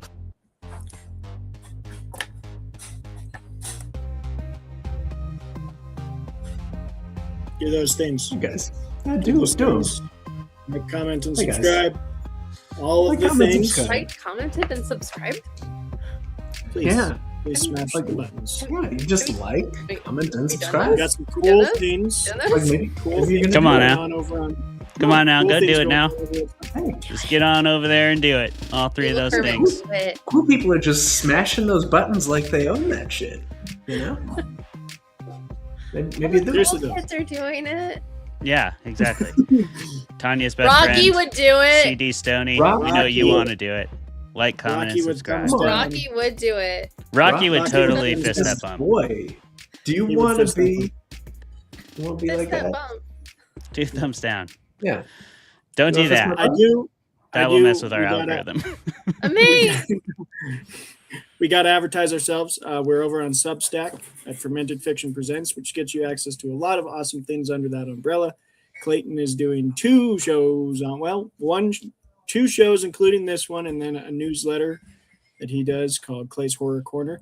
Me and my friend Zeb, who is behind the scenes on all of the advertising and social media stuff, we write weekly movie reviews under our Meathead Media, which is associated with Fermented Fiction. I've got one coming out this week on the horror film Undertone. So look forward to that because it was creepy as hell. Yeah, please go over to Substack. Fermented Fiction Presents. It's great. Please do that. You did great. I mean, if they haven't already signed up, those 3 people listening, they just did. I wouldn't be surprised if we see a little spike in likes right there. Good job, man. Good. Beautifully done. So, okay. I hope you'll do as well with your questions. It's Megan's birthday, so please don't fuck up. Yeah, I won't. Come on. We're going to start, and Tanya, we always throw the questions first to the guests, so just be prepared to be first up on the round table here. Okay. My first question, I want to talk about adaptations. Let's just kick off with the basic one. What makes a good adaptation? What makes what do you think ruins adaptations? What do you look for? Because there is definitely an art to taking the word to screen and kind of changing mediums from the book to the movie. And I think I've always thought of it in the way of like you have to preserve the heart. And I think this movie does excellent with that. But maybe what are some of your favorite examples, and what do you think make adaptations really click when they do? And if you want to talk a little trash, what makes them not click if they don't? No, please talk trash. Yes. I mean, someone Talk in all the the trash, comments Tanya. talking trash. They just said, "Bro, you trash." So I'm sorry, the Rush 7. Damn. Wow. I tried. Which to- one? There's 3 Am I bros bro? on this show. Which bro? Which bros Am I trash? bro? I'm bruh. We Oh, do. you're My bro. kids call me Okay. bruh. So Yeah. I'm assuming Okay. I'm Yeah. bruh, not bro. I think that's fair to say. So I think there's a delicate balance that you have to have with adaptations. And I know that there's like some IP that I would absolutely never ever touch with like a 10-foot pole because I would be terrified like that the fans would come for me. They will. And they would. So there's I think that I agree, Travis, that you do need to preserve the heart. I do think there needs to be some leeway for creative license. I do think that there needs to be some element of grace given for things like time, because like for the example of Project Hail Mary, that is a long ass book. And you simply do not have the time and the ability to preserve that kind of, I won't call it a tome, but the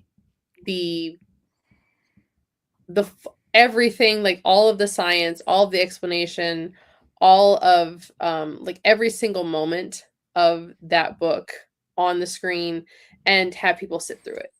You just can't do it. So some things had to be cut. Yeah, I do think that the part at the end that was rushed a little bit, especially given the overarching monologue that Gosling gives about, and the Talmiba evolved to like move past their enclosure. That was a little much, but it's understood. Like we're running long, guys, and editors got to edit, so that had to be something we give grace to. I do think that there are some incredibly like excellent adaptations that are like note for note, like point for point, and sure they dropped a little bit, but they were like inconsequential moments.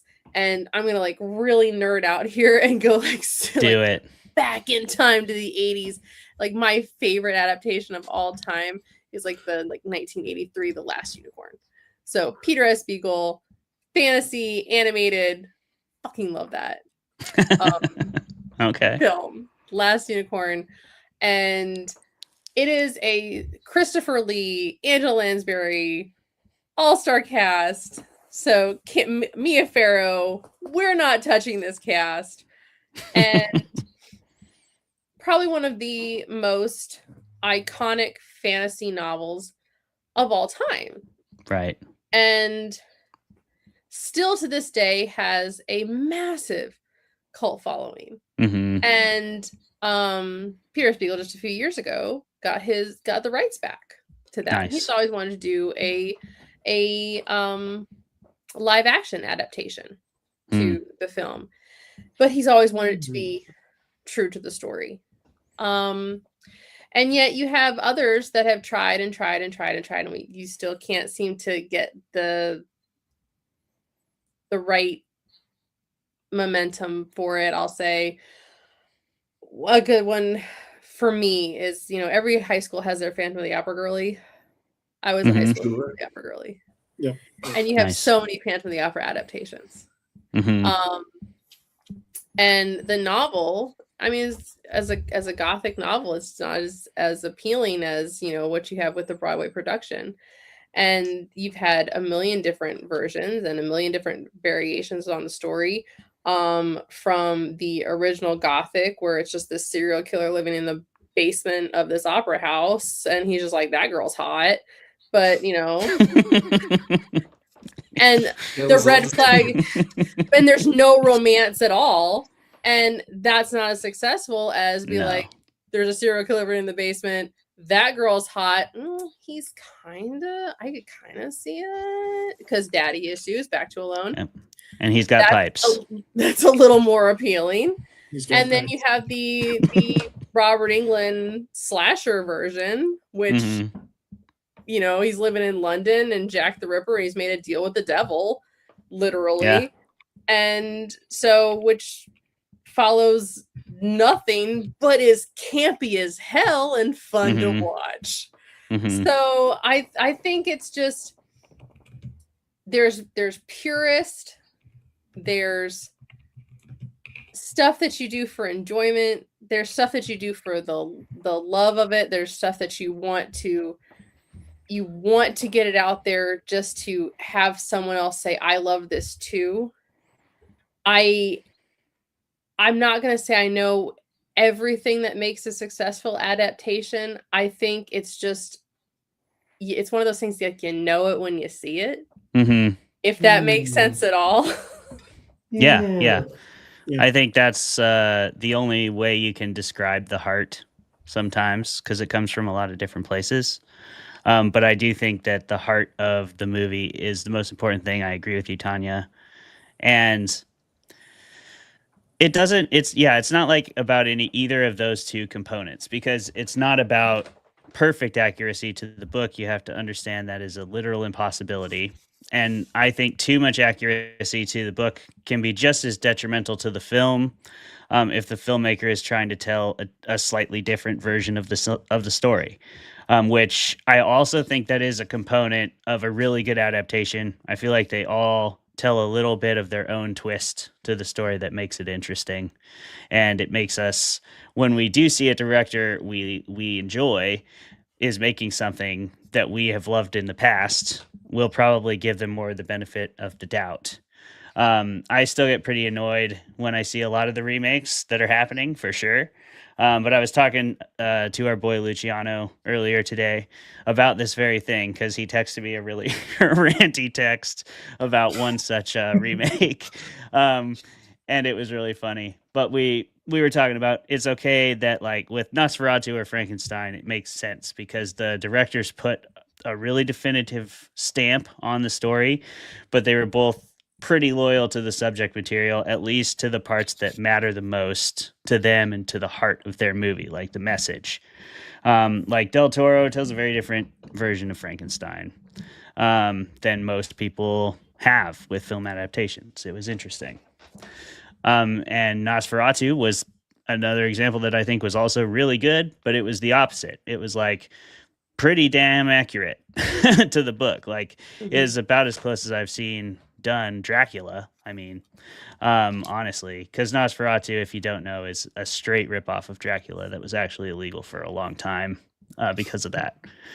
But the what I think worked well here, I'm losing track of my thought. Go to somebody else. Make Jeremy big.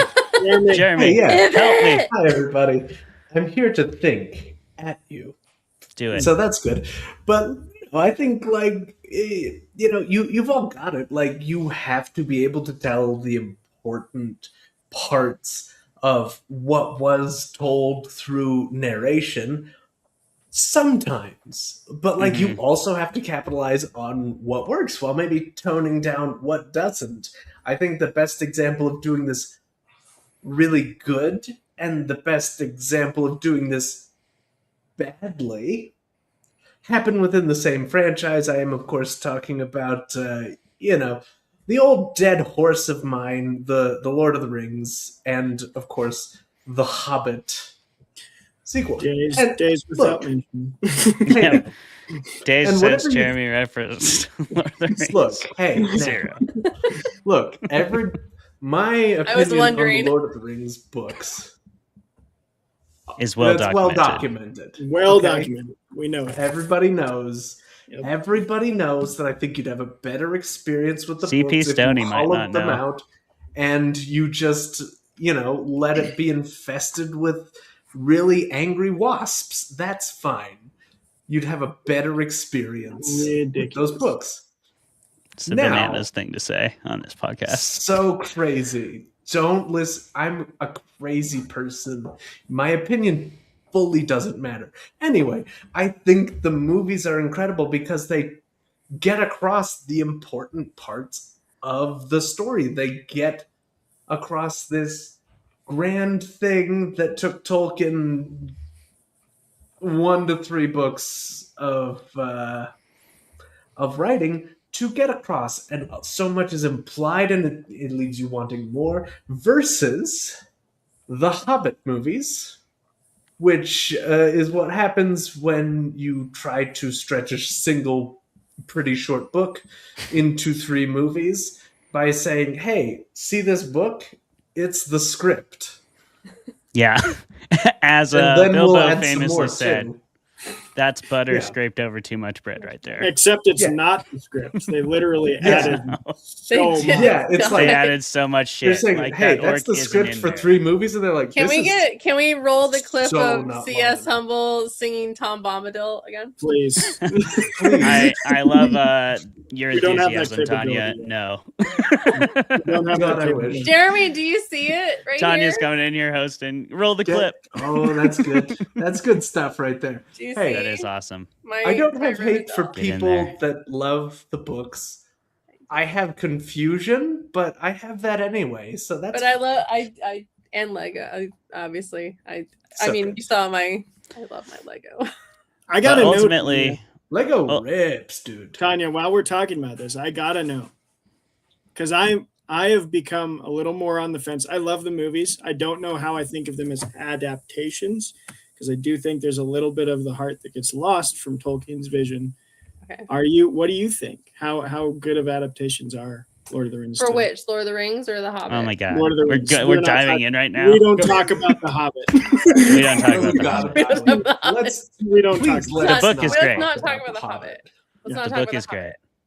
great. Adaptation. I think they're wonderful adaptations.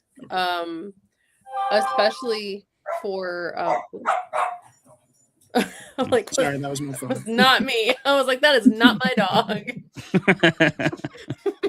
My dog sounds much more scary than Oh, well, there you go. Sick. No, I do. I think they're wonderful adaptations. Obviously, you have to account for the greater world that Tolkien intended there to be, and obviously you have to cut for time, especially when it comes to, I think, the bridge between the 2 towers and the Return of the King. Fellowship, I think, is almost like note for note perfect, but I think they're fantastic. I have no complaints. Anything that was cut, I'm probably gonna see, this is one of those times I'm gonna get canceled on the internet. No. But no, anything, genuinely anything that was cut, I think is perfectly fine. because we have the extended editions, and so we can all live in relative harmony. So because again, I have the extended editions, and so I'm fine. So, but yeah, we don't talk about the Hobbit, which I can still enjoy and recognize that it's not the freaking Hobbit. Yeah. So let's call it something else. This is just, I don't know what the fuck this is. This is just an adventure happening. I can enjoy it and be like, this is still, I can just watch the Rankin and Bass animated one and be happier. There you go. See? Yeah. You've got that's that very true. Do any of you remember the video game on GameCube? The video game of what? The Hobbit. The Hobbit. That game was sick. I don't. That game was awesome. That game was sick. Like, it was awesome. It was awesome. Get a GameCube on eBay and find the Hobbit. Bro, GameCubes are like $400 now. Okay, so maybe everybody knows they rule. You can't get one. They're hard to get. I only tangented us with the Lord of the Rings because I think you said something I really appreciate, Tanya, of I can enjoy it. It's been weird. I've been on a journey to read more of the classics, like the canon, whatever that means. And I've found the more I dive into them, the actually less of a adaptation purist I've become. Like I've read the Iliad twice now for teaching it. And I recently revisited Brad Pitt's Troy. And I had a blast. Troy is fun, dude. I had so many problems. I will die caping for Troy, though. They butchered Menelaus. That one pissed me off. I was like, how is he a villain? He's a good guy. Got a good soundtrack. Oh, great soundtrack. Come on, the Hector Achilles. The fight scenes are sick. Josh Groban's on that soundtrack. Yeah. Yeah. He's raising you up. Josh Groban? How dare you? So I don't know. I'd love to follow up on that. Of where are you guys at on the purist spectrum? Do you think? Because I feel like I'm in the middle. If it's too bad, where it's like doesn't even seem like they read the thing, I'm like, okay, get out of here. But I've kind of become more of a person where I'm like, you know what? If it's well shot and I had fun, sure, why not? Like I just have to, like you said, Tanya, accept that this is not the thing. Yeah. Where's everyone else fall? Jeremy's muted himself, but he can't even take it. Go ahead, Jeremy. Hey, look. Who let the dogs out? What out? I think, and of course, I've never been a purist about these sorts of things. Like, a good story well told is always going to be a good story well told. Now, sometimes to do that, but when you're getting into adaptation, things have to be cut, moved, repurposed, whatever. Like, you don't always get the pure lightning in a bottle. Everything is pitch perfect and exactly what you're adapting as the movie Speed Racer. But days since zero. Yeah, zero. It's zero. Hey, it's perfect cinema. But And I've said this before, and it hurt Travis personally for me to say it, but when you're adapting something, the source material, people having familiarity with it can't really matter. You have to tell this story like it is the first time this story is ever being told, because for most of the audience that is coming to see it, read it, be a part of it, it's 100% that. It is their first introduction. And if you leave them wanting more, wanting to go in deeper to this world you've set out before them, that's there for people to get into. It's that way with The Lord of the Rings. Even if you watch the extended editions, then you get then you go read the books. You get all the flippin' songs, all the Tom Bombadil that I don't care for, but so many people do. Or you just go watch Rings of Power. There's a couple different types of people out there. I guess you could do that if you had to. If somebody had a gun to your head, but I think characters we'll matter learn so that. much. And to bring it back to Project Hail Mary, I think that's something that the movie got so right is like Ryland Grace is Ryland Grace. Like he is 100 like page to screen, different types, same guy. Like what's her name? You can do it. The German lady. I can't remember her name. Sandra Hüller's character is the same book to movie. They show that in different ways, but I think that's where Jeremy, I would. That's the only place where I push back is like when characters get completely changed. It's a little hard for me to accept that as like a book fan of like Wheel of Time is one of the most glaring examples of like Matt Coffin screen is not Matt Coffin book at all. and that is Travis's favorite character. Yeah, that was my favorite character in the whole series. And then they like took all his growth and development that took 3 books to establish, and we're just like, we're don't gonna need it. Condense this in like 1 season, and then just make him the emo boy that everyone, wants to pine after. I was very upset. So what happened. I don't know. That's an interesting part. And I think Project Hail Mary, like Ryland Grace book is Ryland Grace screen in different mediums. I don't know. Do y'all agree? No, I agree. The Ryland Grace, like Grace is Grace. Like there's a direct translation, I think, from this. And like I'll look at one that's upcoming, Clayface, which is coming out. So Flanagan's Clayface, which I'm super excited about. And This Bee Just Won't Die was partially inspired by Batman the Animated Series 2 characters, Clayface and Calendar Girl. So, which were these villains that I absolutely adore. And there's 3 different versions of Clayface in the DC universe, or 3, maybe 4. I'm forgetting. But this particular film, I'm really interested in seeing how Clayface is adapted to the screen, and how I know which variation of Clayface that like Flanagan is adapting, but I'm really curious at how they bring the trauma of this character to the screen as a horror film without like Batman, because it's his trauma and his narcissism and his like the grief of this character that I always found so incredibly compelling. That's what I want to see adapted. Right. So like that's the material that I'm so interested in, and that was more from Batman the Animated Series than ever was from the comic books. So that's what I want. That's what I'm curious to see about. So like even that translation. So yeah, that was just Batman the Animated Series' move. Is just like, hey, what if we put tons of thought into this throwaway villain of the week?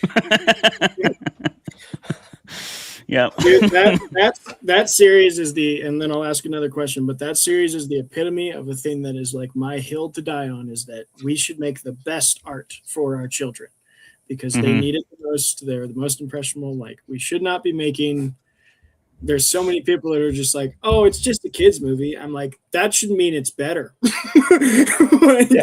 It's for kids. Exactly. I am like the unofficial, official advocate for middle grade horror, and everybody constantly hears me screaming about middle grade horror at online or at StokerCon. Like on my panels, I was like screaming about middle grade horror. Yes. So because good, guys. Because honestly, kids need it. So. I wanted to answer the question first. Can you repeat the question? No. Which question? We've kind of gone like 3 different alleys. I agree with Jeremy. I was just kidding. I agree with Jeremy about the not being a prerequisite, and I do think that if you need to have read the material to understand the story, that is the mark of an adaptation that I think it will be hard to bring people in and invite people to want more. I honestly felt like, and I've said this before, 0 days, that is something that like happened to me with Dune. I felt like if I hadn't read Dune, I would have been fucked in that movie, because the information is just like crammed and it's not super explained if you just do one watch. I'm sure they mention everything they have to mention, but that's not the same as explaining it, which is like another thing that's like in Wheel of Time. They just kind of mention a bunch of stuff, and then because it's a long show, we're like, oh, I'm sure that'll get better later, or I'll understand that later. But then you just kind of don't. It's like, nah, don't worry about that. Don't worry about that until the final boss battle of season 3, and then the power will happen again, and you'll realize Rand knew it all along. It'll be fine. Yeah. But I feel like that's something that Hail Mary definitely does not do. Now, see, what you do with the Dune movies is you watch them with me and Megan for the first time. She'll pause Sure. it every 10 minutes or so, make me explain it, and I haven't read any of the books, so you'll be good, man. Jeremy, do you know how That is much one way I to would- do that. Do you know how much I would lose it? Oh, sorry, my dog's counter surfing.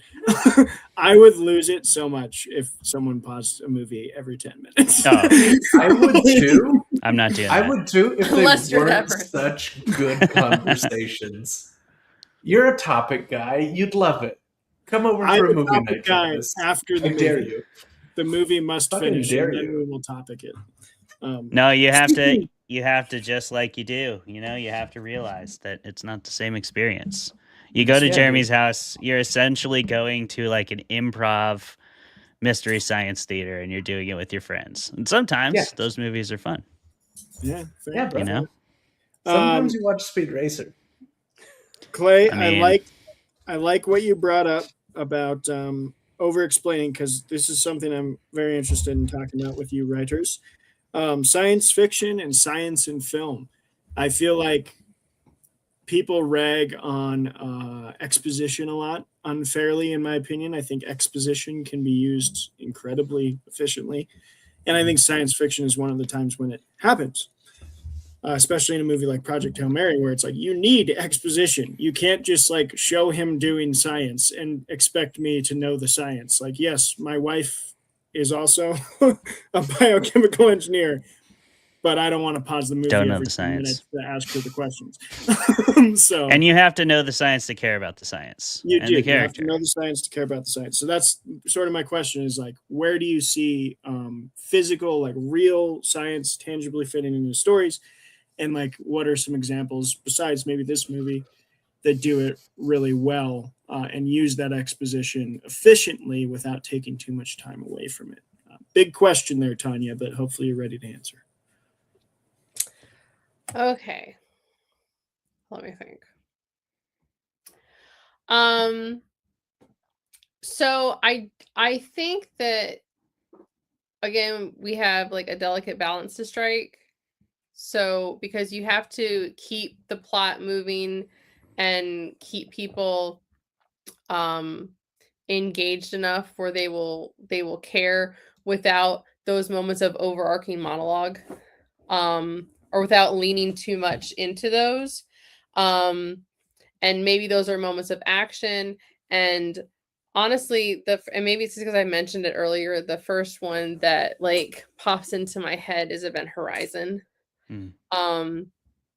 Where Sam Neill is explaining how the Event Horizon was meant to work. And of course, we're suspending belief, but if you understand how an event horizon is meant, like what an event horizon is, where, you know, as a point of singularity from the outside and a point of singularity from the inside, where time and space actually folds, and the opposite is true from one side to the other. I think that we were able to suspend our belief enough that we could kind of be like, oh yeah, well, totally makes sense. And it was just terrifying enough to keep us engaged. And even while we're watching it, and we see, like, you know, just like any space horror, you have this, like, that little, the centrifuge or the gyroscope that's moving with all the lights. We have none of this shit works on, on this ship, but it's fucking terrifying, and we've been told that this ship is gone to hell and back for all we know. And so I think we were given enough of that to give us interest. Jurassic Park again, because now I'm on my Sam Neill kick. Jurassic Park was another one. So where we were given just enough of the idea of the science of how this could work to keep us engaged, without drowning us in the exposition, and giving us enough action, giving us enough what ifs, and this is why this could go wrong, but this is the possibility and the potential that it could have. And I think that that's something else that you get from films that are science fiction, is not just the possibility of what could go wrong, but the potential of what could go right. So yeah, I like that. I feel like the adaptation wise, like, and speaking of Jurassic Park, the the book went in a much darker way, and I wonder that's maybe a little bit of maybe a little bit of an example of an adaptation that I love, but perhaps changed the heart of the story quite a bit with the way it was told. It's also super weird to know, like, Steven Spielberg wasn't even there for like a ton of it, because he was filming something else. It's also weird how they brought so many characters back to life for the sequel. So many. They just came on back. No, it's fine. You're fine. Yeah, don't even They're worry fine about now. They got better. Yeah. They did it. They did it with the science. They figured it out. They did it with science and cloning. Hammond spared no expense. He really had no choice. But in terms of, like, with an Andy Weir book, you also have, like Tanya was talking about, that sort of like belief where we go just far enough. And then you have the extra added credibility of, like, yeah, well, Andy Weir also literally did this stuff for a living before he wrote the book. So then you have even more, like, you're pretty much taking it for granted that if Andy Weir says this could theoretically be done, then he's probably got a lot more information on that than you do.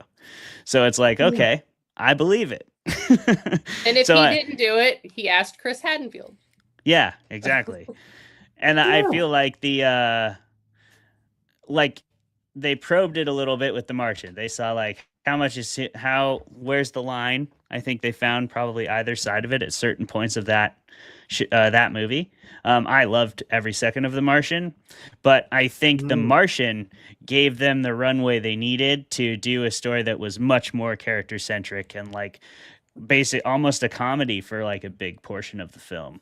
And it allowed us to spend way more time with the characters because of The Martian, because we trust Andy Weir, we trust Drew Goddard, we trust everybody acting, we trust everybody behind the Hail Mary film. Like, when you saw the cast and you saw the trailer, you were like, yeah, I'm not nervous about this, you know? And I think book fans were stoked. They were like, that actually looks good. That's great. So they had this runway to spend more time with the characters and to tell us less, and I still think it totally worked. I think, kind of just back to what we were talking about last time, but it's all about, like, how good the story is.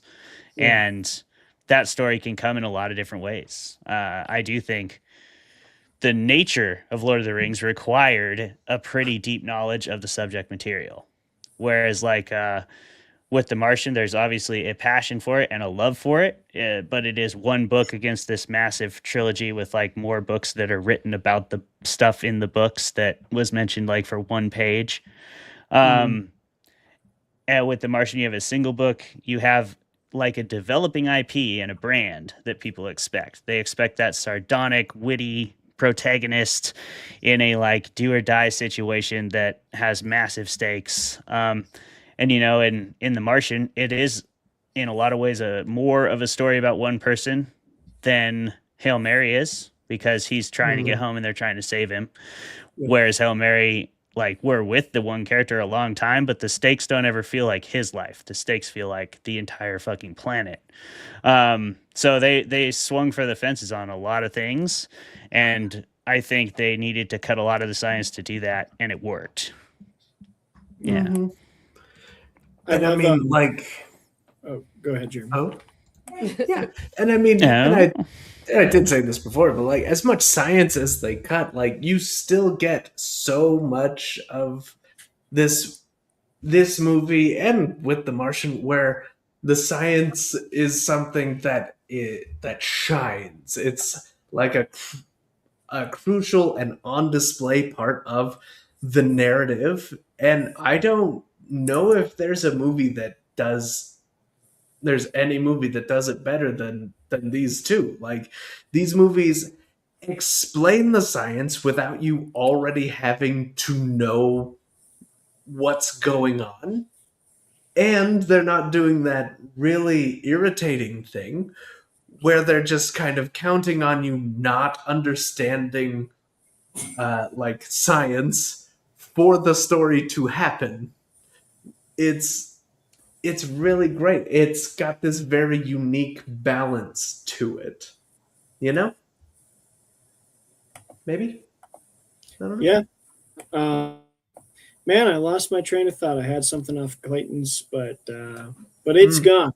I do think Project Hail Mary does blend that. I think you made a mention of it though earlier, Tanya. Like, that was the one problem I had with. They try and cram the whole Talmiba like development thing into like one scene of exposition, and I was like, oh man, because in the book that was like several chapters of like, oh, this is really cool how they're like evolving these Talmiba, and then it's like, oh, and it also could hide in the walls, and I was like, oh shit. And it was their poop. Yep, like, it was their poop. It wasn't them. It was like, that was that was what he was going to end up eating, and everything was their poop. Yep. I was like, oh, Rocky. Spoilers. Rocky. It's all poop, man. All right, Tanya, if you have time for one more question, I've got a do. pretentious question of the week. Okay. Pretentious Hell question yeah. of the week. Pretentious question. Pretentious question of the week. This is one of my favorites I've come up with because it's about my boy, Aristotle. No pressure. Happy birthday, Megan. My boy Aristotle defined friendship in the Nicomachean Ethics in 3 different ways: utility, pleasure, and virtue. He says the utility friendship is just utility. Like, it's when you have that has a really cool game system in their basement. You don't really care about them as a person. You just want to play Halo. That happens. Your utility friend. And you know what? We all have a couple of those. You bring pizza every time, and so you're also their utility friend because they're like, okay, I get pizza, he gets Halo, we're good. Pleasure is very similar to that. It's based on enjoyment and common interests. So that's like, maybe you move to a new city and you just go to trivia night and you find some people that like trivia and you never see them anywhere else other than trivia. That's your friendship of pleasure. It might be a little deeper than utility, but it's still not quite there. Then Aristotle defines the friendship of virtue is perfect friendship. It's grounded in mutual respect and commonality of trying to seek the good for each other. So that's where you'll challenge each other and like call each other out on things of like, you're trying to make each other better people. That's the virtuous friendship. So my pretentious question of the week is, Grace and Rocky, which one are they? And defend your answer, please. Utility, pleasure, or virtue? And I do real quick just want to say, I am glad we got the exposition there, because it feels really necessary to the subject. That we know the reference material here. Yep. I mean, it's absolutely a virtuous friendship. And because bottom line is this is a friendship built on inconvenience. Mm-hmm. And I think, and I'm going to stretch out my answer a little bit because I moved like 22 times. Okay. So I have specifically done my best to keep my children in one school system because I moved so often that I never was in the same school system. So I didn't have those kind of like friends. Like my husband has had some of the same friends from when he was in elementary school. And like we just went skiing with like one of them a few months ago. And also, I'm not a skier. Like, this is not my sport. I am not good at this, and I don't like it. Okay. But I really want that for them because that's not something I got to experience.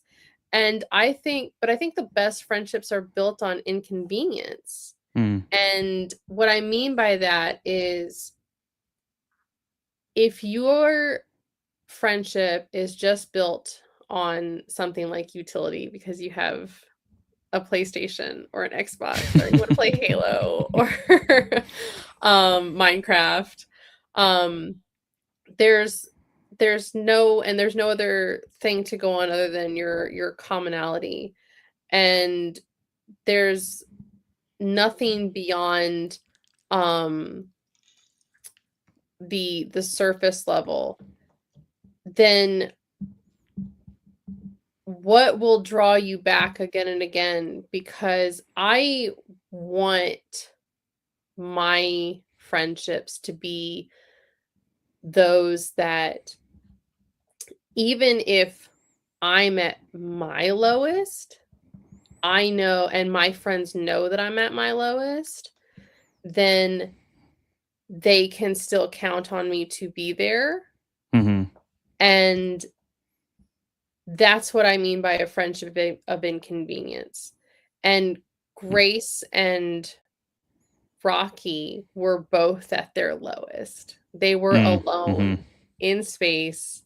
Both had watched their fellow crew members die, or well, not watched, but both had experienced their fellow crew members die. Both knew that they were the last hope for their homeworlds. And yet they were willing to do what it took to save the other and try. And be inconvenienced just because the other one mattered. And just because they found something that went deeper than, oh, you have a cool ship, I have a cool ship. So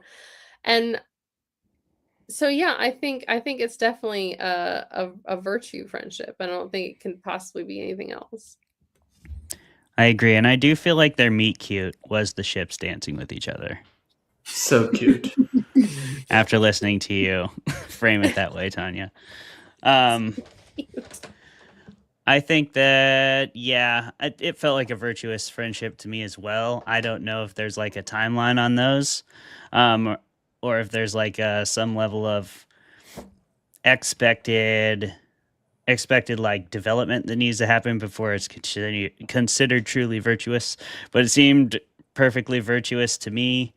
They were definitely met those criteria that you outlined that I'm sure have entire texts written about each of them as subtexts. But the basic understanding that you've given us lends me to think that they definitely respected each other and they definitely had each other's best interests at heart. So by those criteria, certainly seems to be that. And it did seem like really genuine. Like Rocky didn't come from the same situation as Ryland. Like Rocky seemed to have a pretty good life when he was home. But like Ryland, it definitely comes as like a loner. And he doesn't really have that community back home. So for him, it's also like a new community that he finds. And I mean, that's why he goes and that, you know, he's totally happy to just stay living with Rocky. That's for sure. I don't think he's too worried about going back. So it seems like a pretty virtuous friendship that, in my opinion.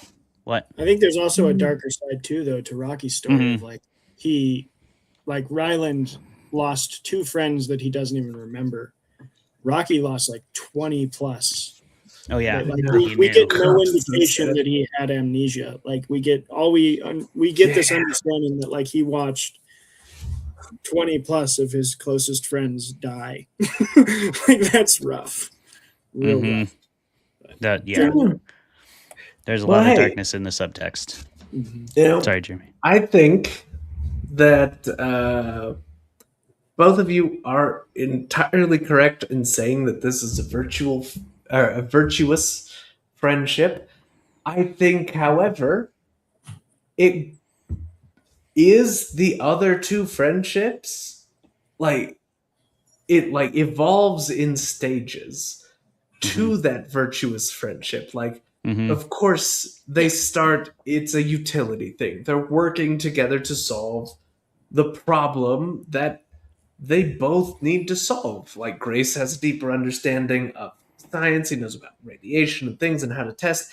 And Rocky has these otherworldly, literally, like engineering skills where he can just kind of create things out of a gas, and they're solid, and it's what, like, but through working together through that utility, they develop, this sort of pleasure friendship. Like, they watch movies, they find like common ground and common interests when there are absolutely no stakes, when nobody's going to die if they get along, or if they don't get along, and they just find a way to enjoy each other's company. And then through that, it gets to the virtue, like where Rocky will save Grace or call Grace out on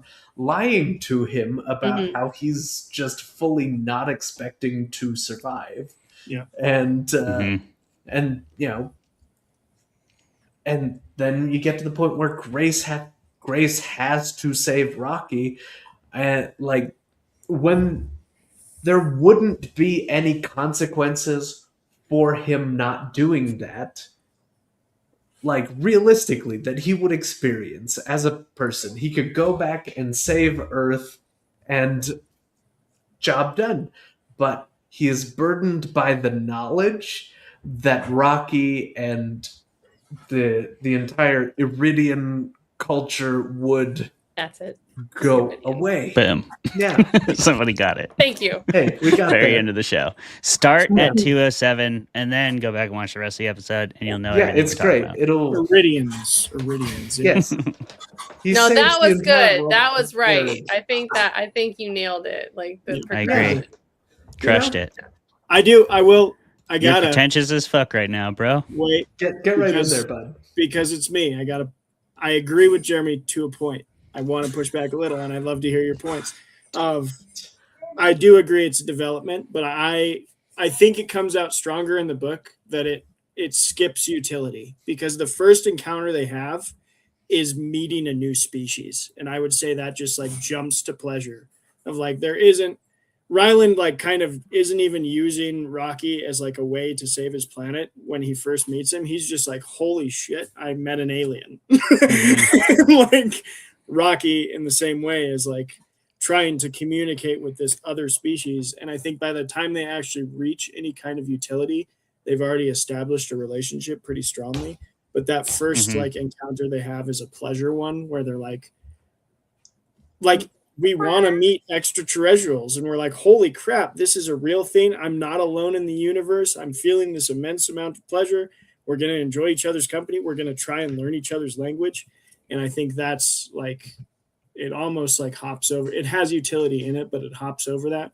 But I 100% agree with you, Jeremy, that pleasure relationship of just like the immense joy of like learning you're not alone in the universe, or fear even, eventually develops into that virtuous, like, I love the example you gave of Rocky calling him out on lying, because I think that's a good, one of the things Aristotle points out about virtuous relationships is that, and anyone who's married, I think, can understand this, of like, a marriage isn't just like placating to each other all the time. You have to be able to be like, hey, didn't like that. Like, we got to live together, and that wasn't cool. Or be called out and be like, okay, you're right. I did a bad thing. I shouldn't have done it. Yeah. I was wrong. Yeah. Was that your move down there, Tanya, with the glasses? It's like mine is more like, you know what? The little snap. It's okay that you were wrong. It's fine. Sure. I accept it. That's very big of you. You know, admitting you're wrong is one of the hardest things to do. So Yes. the fact that you can do it with such ease is really impressive. Thank you. Thank you. I can admit that other people are. Yeah. Yeah. It does help to be right all the time. I mean, when you have that information. Tremendous. The burden. The burden of unbridled knowledge, which all of you have now because you watched this whole ass show. Thanks for being here. Before we go, we're going to rate this thing now that we are sufficiently pretentious. So the way we rate things on here, Tanya, to remind you, is how many drinks or whatever you prefer to consume. And of course, a safe and responsible manner. Do you need to enjoy Project Hail Mary to its fullest extent? And we will start with Travis. Tanya, will end with you so you can tell us one more time where to find you. Okay. There's easy mode, there's hard mode. Easy mode is you just want it's a 2.5 hour movie. So I'm really bad at math. Let me do it real quick. I can do this. I've been trying to get better. That'd be 150 minutes, right? Yes. Sure. 150 minutes. So round that down to 40. So 70 minutes. You want 2 cocktails for easy mode. 70 minutes per cocktail. Because you want to sip and enjoy something delightful. I think you should get a nice light drink if that's your taste. I'm a bourbon guy. I just don't like to stray away from bourbon, so I'm gonna have 2 bourbons, 70 minutes of bourbon for easy mode. But if you're a fan of like nice, light, fruity drinks, I think that's something that'll really complement this film because it's really fun, it's funny. The bright colors might match the colors in your glass. Do that. They 2 might. drinks. Hard mode is anytime you do this, whoa, because it'll happen quite a bit. Take a shot, and that could be for make it more whoa. That could be visuals. That could Extra be for whoa. So here's hard mode. Anytime you laugh at a joke, anytime you go whoa at a visual, or anytime you just absolutely love the characterization of the people. So you're just gonna be slamming shots for hard mode. That's so easy mode. Do a waterfall. 70 minutes per each. Hard mode is just whenever you have an experience of like. Whenever you have an emotion. Yeah. Get yourself a shot. If you're feeling anytime you feel a feeling. Anytime your emotions overcome that pesky science, take a shot. Get yourself a shot. Jeremy, how about you, bud? Hey, man. Let me get you on here. Now, obviously, you want to start off right. You want to either have like vodka in a plastic bag that you're sipping through a straw naturally. Honestly. Or come on now. Like a beer with the label tastefully not being shown for legal reasons. Sure. You know, you'll want to be tasteful. preset with some of those. So tasteful. such legal reasons. Now look, what you'll want for like the most enjoyment, maybe, is like, hey, whenever a flashback is happening, so you're getting more in, you're gonna take a drink, you know. If your drink is not empty by the end of the flashback sequence, you're doing it wrong. Okay? Or, right, Sure. whenever science is going on. Now, if it's science happening during a flashback sequence, you gotta go fast because you gotta finish it during the science, and then you've got to finish the refill during the flashback. That's just the rules. I don't make them up. I just think them up and write them down. That's different. It's different. It is different. Yeah. And then you'll feel smart enough that you're explaining the science to Ryan Gosling by the end. Right. And you'll want that. All right. Whenever the Great. science is sciencing. Whenever the sciences. Exactly.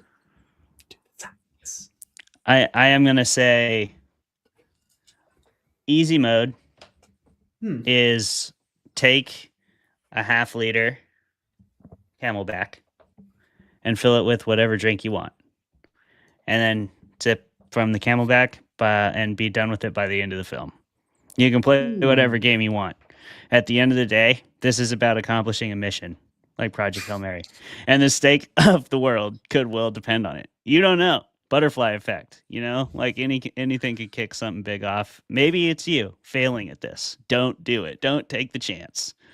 And then if you want to play hard mode, then just put straight vodka in that Camelback and do the same thing. God. like Ryland had to do. Extreme hard mode is tequila. Yeah, extreme hard mode is tequila. Extreme hard mode that's subjective. For me, it would be wrong. I would die. I would literally not. I think it's cask strength bourbon. That's bad too. Tanya? Johnny Walker's extreme hard mode.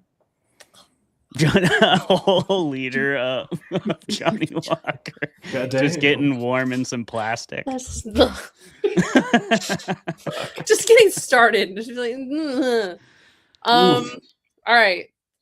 So if you've ever seen me at any con ever, everybody knows like I constantly have like this gigantic sippy cup or like a juggie or something filled with water because I'm like always hydrating. So it will always. I thought you were setting yourself up to say filled with whatever you're going to tell us to drink. Hey, you never know. Pre-game. Straight gin. So I'm always going to have my water with me because I'm always hydrating. So we'll always have that on hand no matter what. I do love the idea of just staying on brand and having the baggie of the vodka. Preferably like a little vodka cranberry though, just because I'm just again, and also pink. I want it to be branding. Yes. If we're gonna go hard mode though, I think we need to have that as well, but we also need every single time fist my bump. Sure. Ooh. I think you need to take a shot. That's good. I can't believe I forgot that. Yeah, fist my bump. Actually, you take a shot. I like it. So yeah, I think you've got to. And if you get the because there's instances where it's like fist my bump and fist my bump back to back. True. So you're like they're hooking it around. Awesome. You probably also want at least one shot when Rocky eats. No, he went That was a change from the book that I really appreciated because in the book he's like embarrassed to see Grace watch him eat. Yeah. But in the movie he's like, look Proud how of beautiful it is. It's beautiful. It's your problem, I thought that was a good change. Beautiful. You sleep, I watch. You sleep, I watch. Yeah. There's some great quotes in that film that we didn't even touch. Sweet. And that's okay because we just snuck a couple in there now because Tanya knows how to do that. Tanya knows how to sneak it in there when it needs to be done. You accomplished the mission, Tanya. Where can people find you to read your stuff and interact with you and whatever else? I'm mostly on the gram or threads, Tanya.Pell. You can find everything about my upcoming books and events on TanyaPell.com. So yeah, I've got like I said, the next book, This Bee Just Won't Die, comes out this October, and I've got a few more. And the book after that comes out in the following fall, and I've got a few more secrets down the pipeline that hopefully I'll get to announce a few soon. So all right. That's exciting. We're excited about it. Go check out Tanya's website and puppy. Oh, he's just your little baby. He's a baby. Oh. This is good. It's good to see him because he's been in the whole episode. Yep. No, that's the let us know. barking. The barking one is absent. This one's not the barking one. Oh, okay. He's just a good boy. He's such a good boy. That's Vinny. That's Vinny. This is Vinny. What's up, Vinny? Yeah, Vinny's just a little guy. Mine are upstairs in bed already. So Nice. If you want to do the undertone thing, you can hear mine screaming from outside of my office. It is in there. I heard it. Yeah. it's not ominous at all. No. She's totally fine. She's extremely happy and healthy. She just has to Drama. scream. She screams She's everything. Also dramatic. I mean, know? so do I, honestly. Yeah. Mood. She talks exclusively in Scream, and I have to admire for the dedication. Commit to the bit. Yeah. Commit to the bit. And Tanya, you did that like absolute legend tonight. Thank you so much for coming on the show. Thanks for having me. Hell That's yeah, what she it was so said. fun. Got Fun, one in so there. fun. Thank you, everybody, for fermenting some fiction with us. Please do like, comment, and subscribe. I know this is like an obligatory statement, and everybody hears it on every podcast, but it really does help the show. So please do it, because you know what? You can't stop us from doing this show, but you can help us do it. You have the power to do that. Again, think about the butterfly effect. Think about that little drop of water that Malcolm dropped on Ellie Sattler's hand.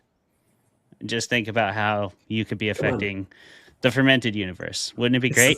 And you can go buy Tanya's book, and you can see when Tanya's coming to your city, and you could go get that book signed in person and buy her other books. You could. That would be really nice. I'm just saying. Wouldn't that be sweet if they all did that? It'd be so cool. So yeah, please do all those things. Come to the Substack, say hi. We have a members only Discord and lots of other cool shit. Thanks for fermenting fiction. Tanya, thank you so much for being an amazing guest. Travis, Jeremy, thanks for hosting. Thank you. Goodbye. Oh, yeah. Later.